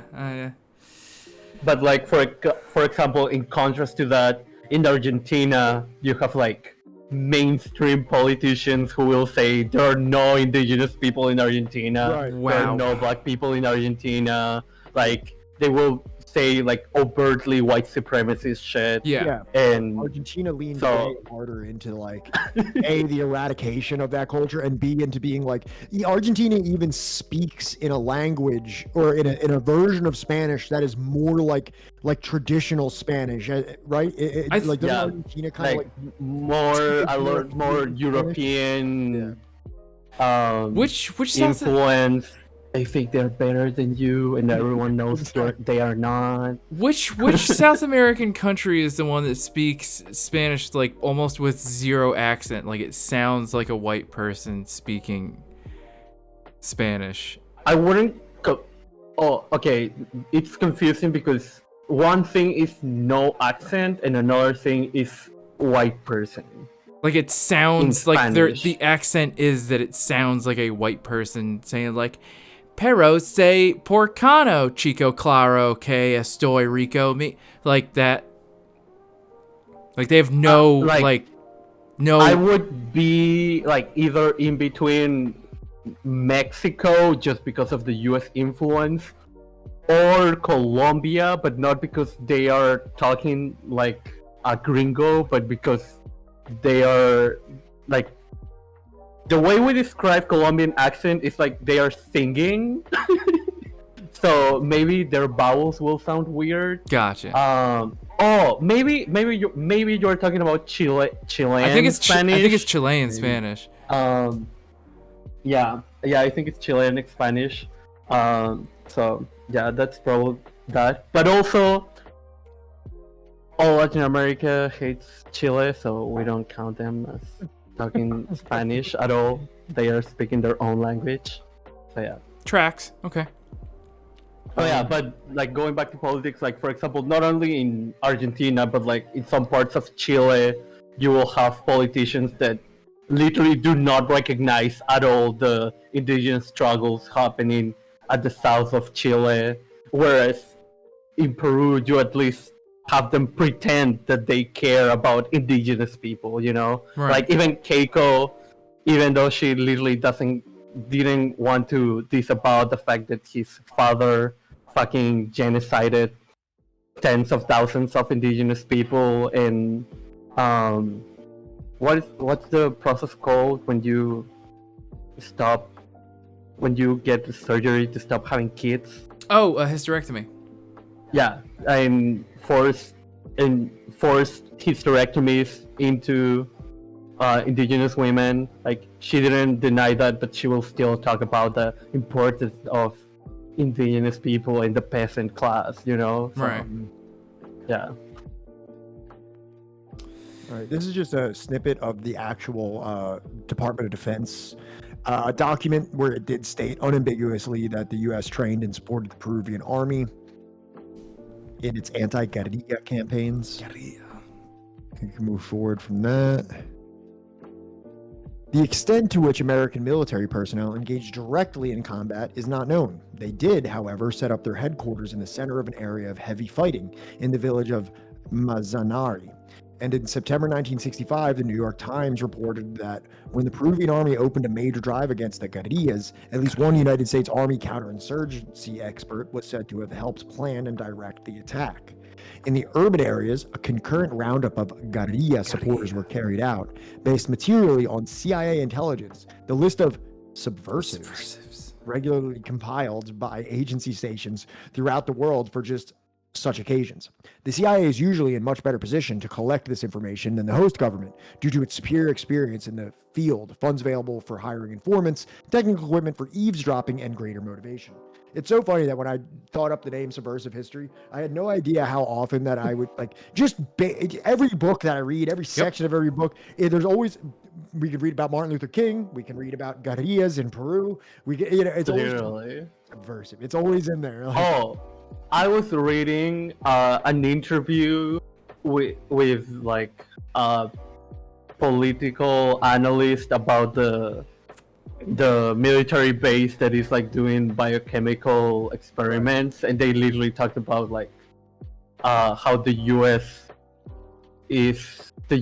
military is still like practicing with the Peruvian military on tactics against like tactics for anti-subversive intelligence or something. So yeah, exactly. Yeah. Here's just like that report. I'm sorry. At least one United States Army counterinsurgency expert was said to have helped plan and direct the attacks. That's just in case you doubted us. Yeah. Hey, listen, this is light reading. I had to furnish it with something. Here's another thing from inside the company. I'm sorry, my hand is so shaky with highlighting. At the Lima station, I asked how the penetration operation of the MIR is that guerrilla organization that we watched the video on earlier. Sebs, can you say the full name of it? Because I will not. Movimiento de Izquierda Revolucionario. That one is progressing. The one I had started in Guayaquil. Yeah. Is this Guayaquil? Guayaquil. It's in Ecuador, by the way. Before someone is like, oh my god, is that Mexico? No, it's not. That's Guayaquil. With the recruitment of Enrique Amaya Quintana, the deputy chief of station, Clark Simmons, is one of my former instructors at Camp Peary and is in charge of the case. He told me that Amaya's information is pure gold. He has pinpointed about 10 base camps and caching sites, plus identification of much of the urban infrastructure with full details of each phase of their training and planning. This is the important part. The Lima station has a notebook with maps, names, and addresses, photographs, and everything else of importance on the MIR, which the station considers to be the most important insurgency threat in Peru. When they say the station, they mean the CIA station. The notebook is in Spanish, and it is constantly updated so that at just the right moment, it can be turned over to the Peruvian military. So this is them saying pretty much that they do have this intelligence booklet, photographs, names, all of these things that is being constantly updated by the CIA just for whenever they need to turn it over to the Peruvian government to essentially hunt down and murder these people, is what the implication is here. Yep. While this was taking place, the war in Vietnam and the militant protest against it had already captured the front pages of American newspapers, and the isolated New York Times Dispatch referred to above easily passed into oblivion. Yet the American objective in Peru was to crush a movement aimed at genuine land reform, and the social and political changes inevitably stemming from such was identical to its objective in Vietnam. And the methods employed were similar, burning down peasants' huts and villages to punish support for guerrillas, defoliating the countryside to eliminate guerrilla sanctuaries, saturation bombing with napalm and high explosives, even throwing prisoners out of helicopters. The old helicopter ride meme. Yep, there it is. The helicopter ride meme that like people like to walk around with on their fucking t-shirts like it's just a funny haha. The essential difference, one which spelled disaster for the Peruvian insurgents, was that their ranks were not augmented in any appreciable number by the Indian peasants, a group with little revolutionary consciousness and even less daring. For centuries of dehumanization had robbed them of virtually all hope and the sense of a right to revolt, and when the sense stirred even faintly, such as under Hugo Blanco, it was met head-on by the brick wall of official violence. As common in the Third World as it is ludicrous, the bulk of the armed forces employed to keep the peasants pacified were soldiers of peasant stock themselves. It is a measure of the ultimate cynicism of the Peruvian and American military authorities that soldiers were stationed outside their home areas to lessen the resistance when the order was given to shoot. But it all worked. It worked so well that more than a decade was to pass before desperate men took to arms again in Peru. Sebs, does this sound consistent to you that a lot of the guerrilla insurgents were not furnished with Indian members? Yeah, that is something that tends to happen a lot. It's like they just took what Mariátegui said and never tried to further it. Or like, for example, you will have like people like this is the thing that happens with Marxism, right? Mm-hmm. People trying to take it and instead of apply it to their own material conditions, they try to just replicate it. Yeah. And I feel like that is kind of what was happening with Marxism and Mariátegui. They weren't like aware that it was now Peru of the 60s and not a Peru of the 20s or the 10s, yeah. Right? And not to even mention that, but a lot of these groups were always led by rich white people. So they were like not properly aware of their place within all these class structures and race structures. So they tend to see indigenous people as just like, oh, these people that have to help us because they are also struggling, instead of understanding that they have their own struggles. And like, for example, that's one of the key things of that the Shining Path, as many of all these other groups were doing wrong. Like, for example, the Shining Path would give revolutionary education to a lot of rural areas, but they would only give that, and they would also force children after school to go to their classes, and they wouldn't interact further with like these communities. And that's why, even though a lot of people would agree with some of their ideas, they would still be like very like they wouldn't be like, they wouldn't want to agree with them or work with them, because there was no reason for them to trust them. They would literally barge into communities and force their ideology into them. Like, there was a documentary I watched about this particular place where the Shining Path killed like over 60 people, and they were talking about, and there was one guy that was interviewed that when he was a teenager, he went to those schools, and he said, when I would go out of school, they would like lure you in, kind of force you to go to their schools, and I would agree with them. And you see, like, but it was still all forced. Like, they would also talk about how before the Shining Path came to that particular town, there were like other communities were already warning them, like, hey, this group of people, these weird white people are gonna come in here and they're gonna start forcing your kids to go to these weird fucking classes. And it's like, ironically, for real though, like, it was very coded that way. It was very like, these white people are coming, you should be careful. They're gonna get your kids involved in a bunch of weird shit that's probably gonna get them killed. Like, just keep them away, all right, as best you can. And like, so, yeah, it sounds very paternalistic, and it sounds very like, you know, even though they may physically be there in the community, it sounds like they're not engaging with the community at all in any other form or manner other than like, you need to adopt our ideology and you need to adapt our perspective on things.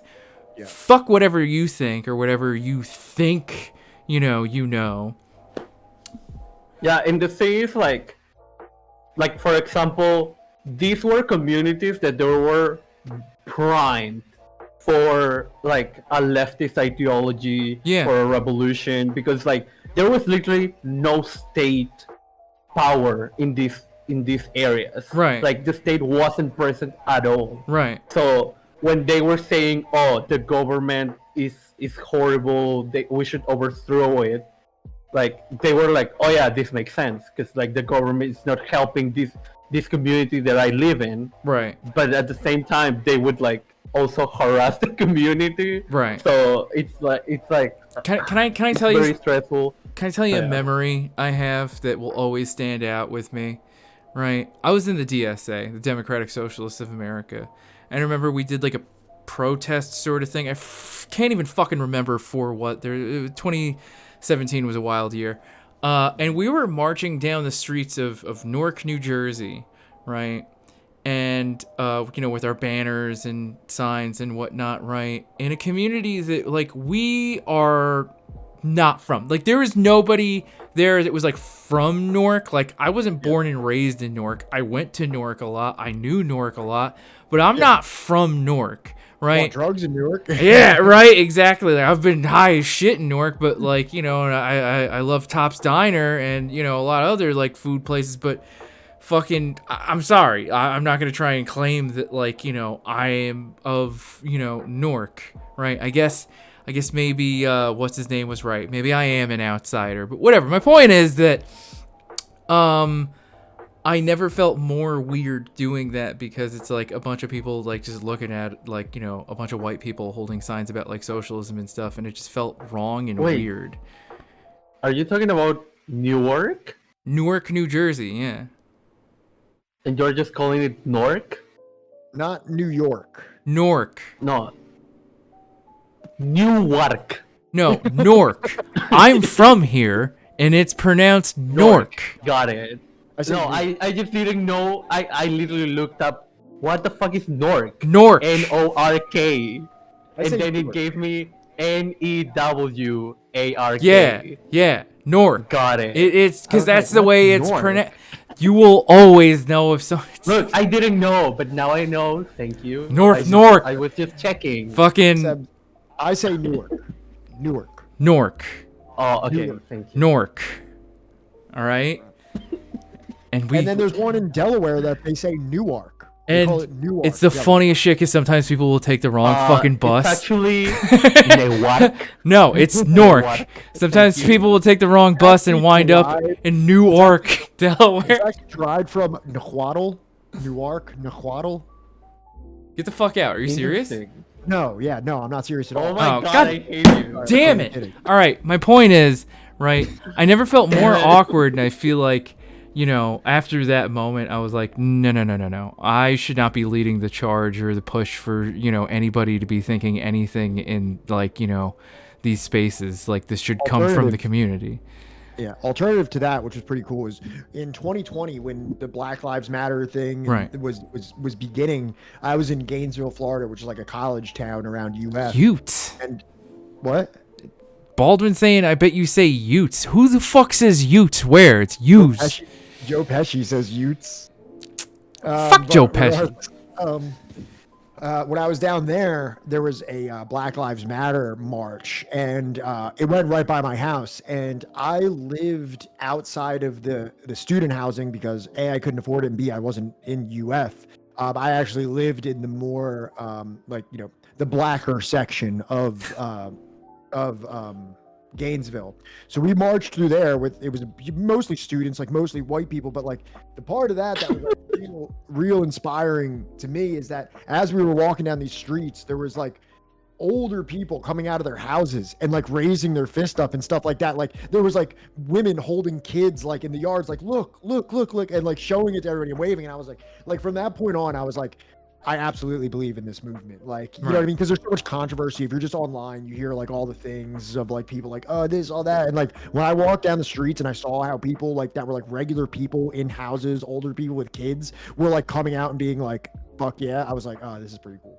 So a right-wing journalist, that's like a stretch, right? Took a candid shot of me at a protest standing next to my wife during the George Floyd protest, and I was wearing He's right wing?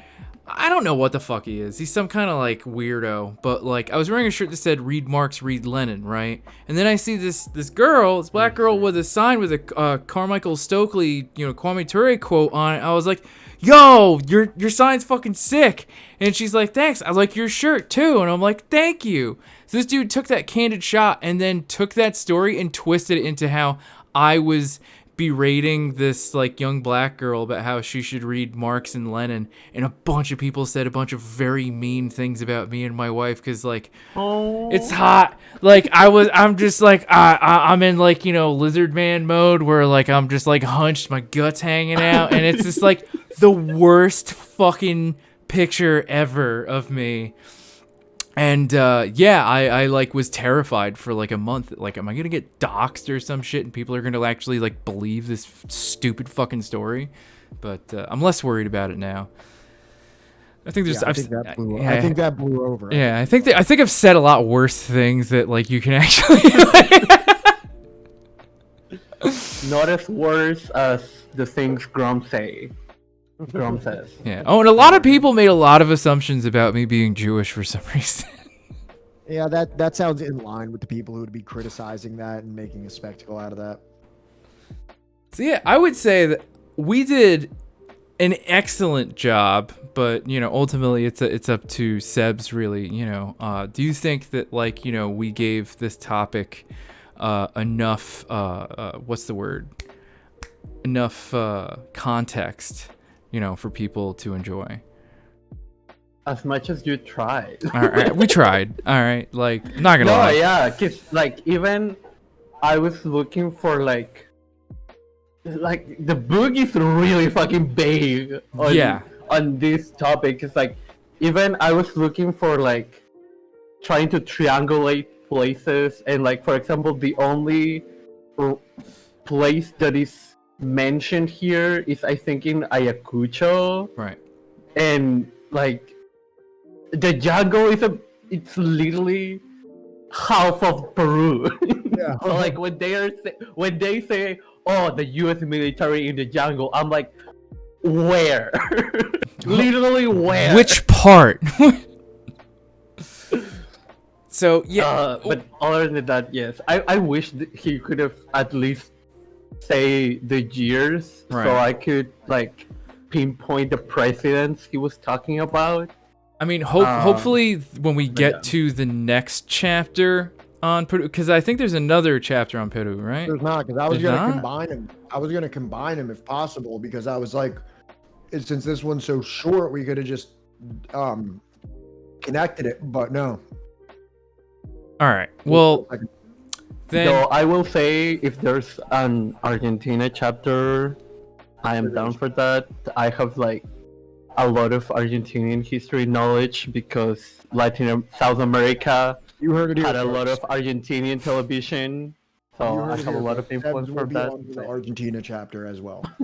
It's confirmed. It's confirmed. Also, the Second World War was a special interest of mine for a time, and also I watched this show called Hunting Hitler from very reputable source, History Channel. The History Channel that talks about Hitler. The guy Tim Kennedy is an MMA fighter. I know him. Oh my god. And that show talks about like Hitler going to Argentina, and I fully believe that theory, but yeah. Nah, so, I still think that the Soviets found his dead body in a fucking burn pit outside the bunker. That's what I think, but whatever. I don't know. They're like, okay, like out of like, besides the conspiracy theory, like, unironically, the Nazis were like good at doing like underground tunnels. Yeah. So rat tunnels. There was an underground tunnel. Also, can somebody clip Seb saying the Nazis were good? Oh my god. It's only fair because you clipped him on the Hitler quote. Oh wait. I deleted that clip. I deleted that clip. Alright, he did. Never mind. And didn't even save it. I could have. You could have. Could have. Fucking. So yeah, I think that this was a good episode. I'm actually honestly really shocked by just when we were trying to find videos related to Peru that there was like basically like nothing. And they literally just had like, a whole shakeup of their government less than 3 months ago, and there's nothing. Nobody is saying anything about it.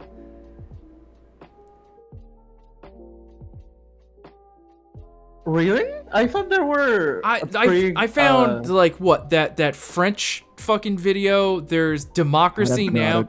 Even Empanada did a video. Breakthrough News. Which I'm scared to watch it. Breakthrough News did a video, but like, I just haven't seen a whole lot from reputable sources.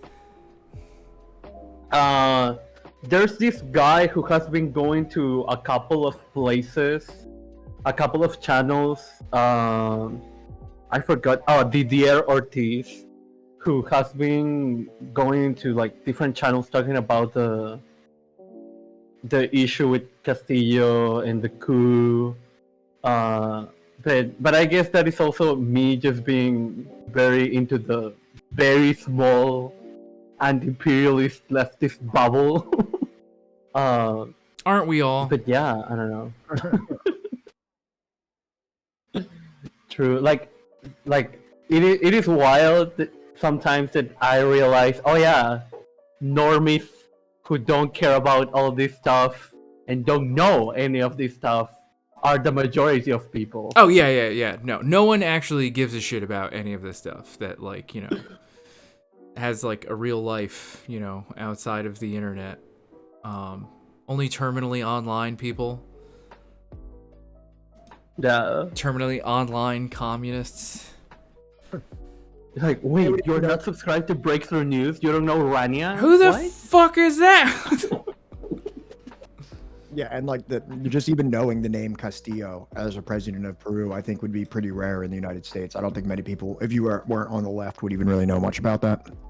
Yeah, I know that in the US there was a protest about the coup in California, and I don't know if there was also one in Florida, but I know there were a couple of movements that were very small fucking movements in the US about that, but yeah.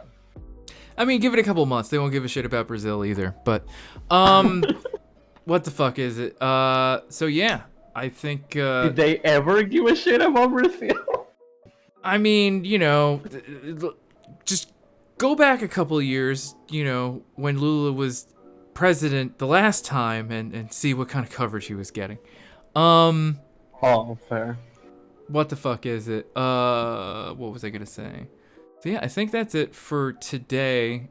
We got what coming up this week? We're not gonna stream on Sunday because it's Easter, and you know, I love my mother, and you know, I'm showing up for Easter Sunday. Sorry, folks. Wow. I don't think we're gonna try and do like a makeup for it either. I think I thought we were gonna do Monday. Are we gonna do Monday? All right, never mind. We're gonna do Monday. We don't. I don't know. Want to, whatever. we don't. Are you forcing Christianity onto me right now, Johnny? I'm not thrusting shit. I'm not even fucking Christian. What?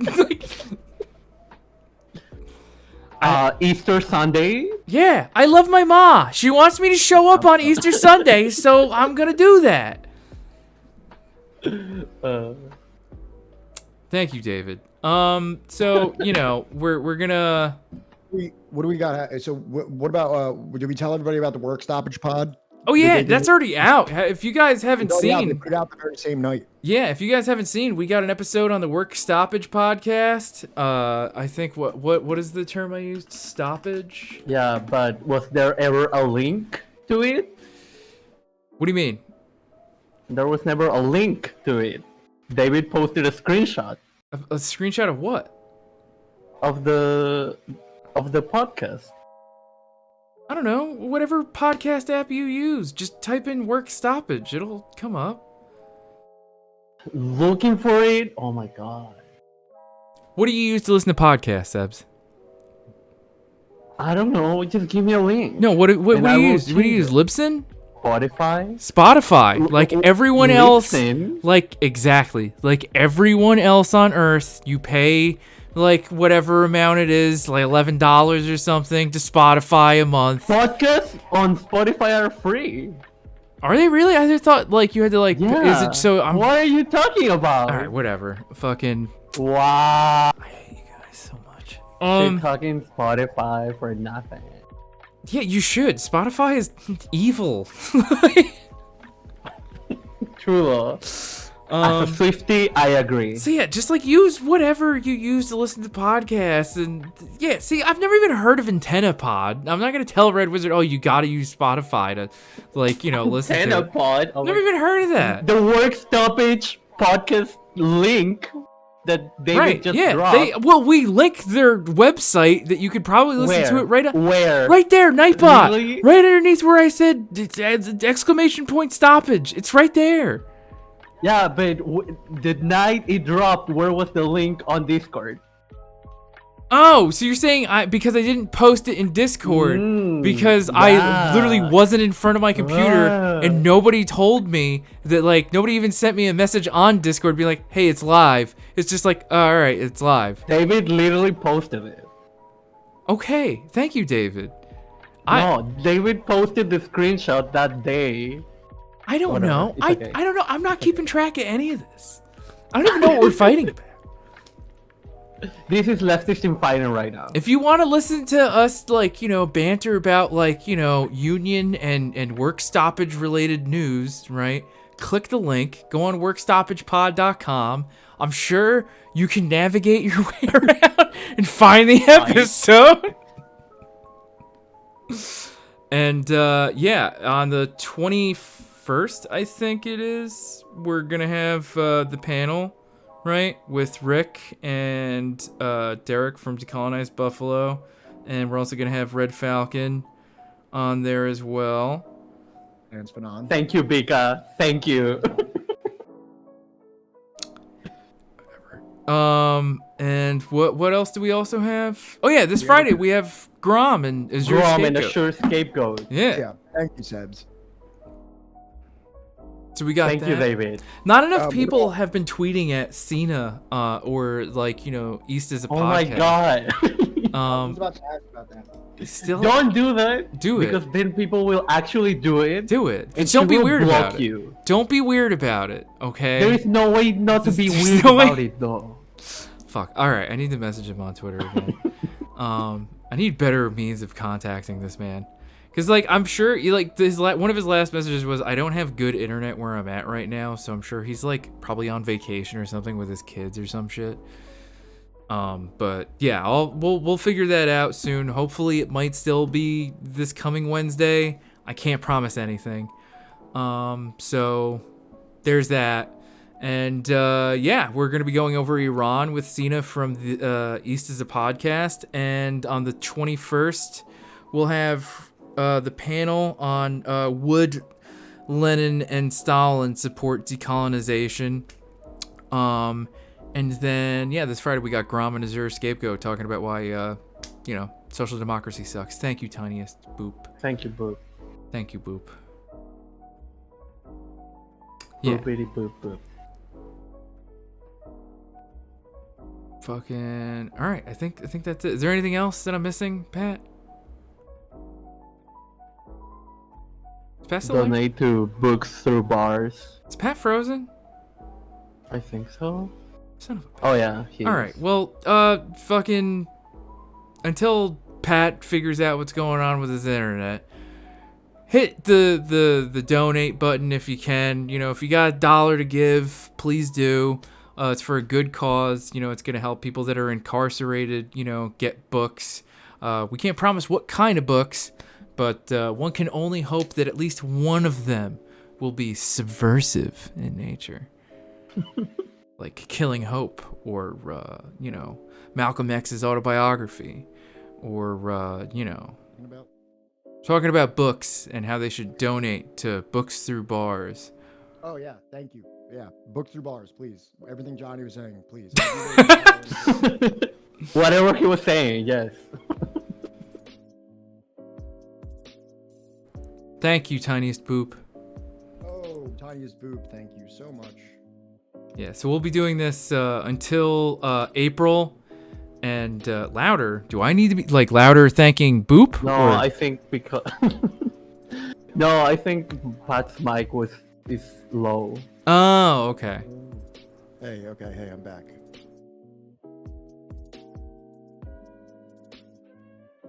Are you back? Just put the mic all the way like into your mouth.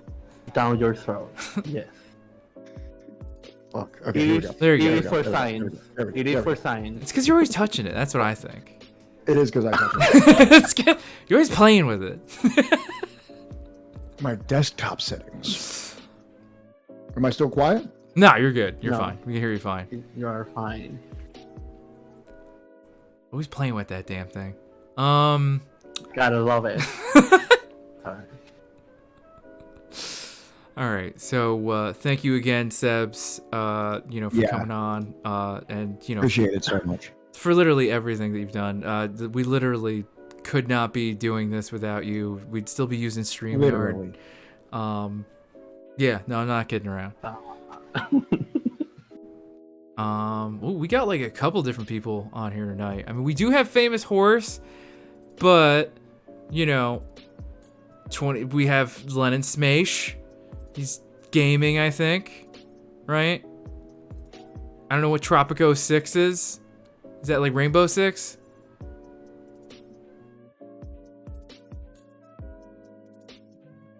I don't know.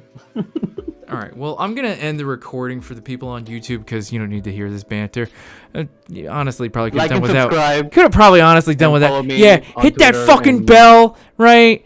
I upload like 6 videos every 2 weeks, right? Sorry, I'm lazy. Lost Salam. Stay strong out there. Love you dearly. Thank you. See you on Friday.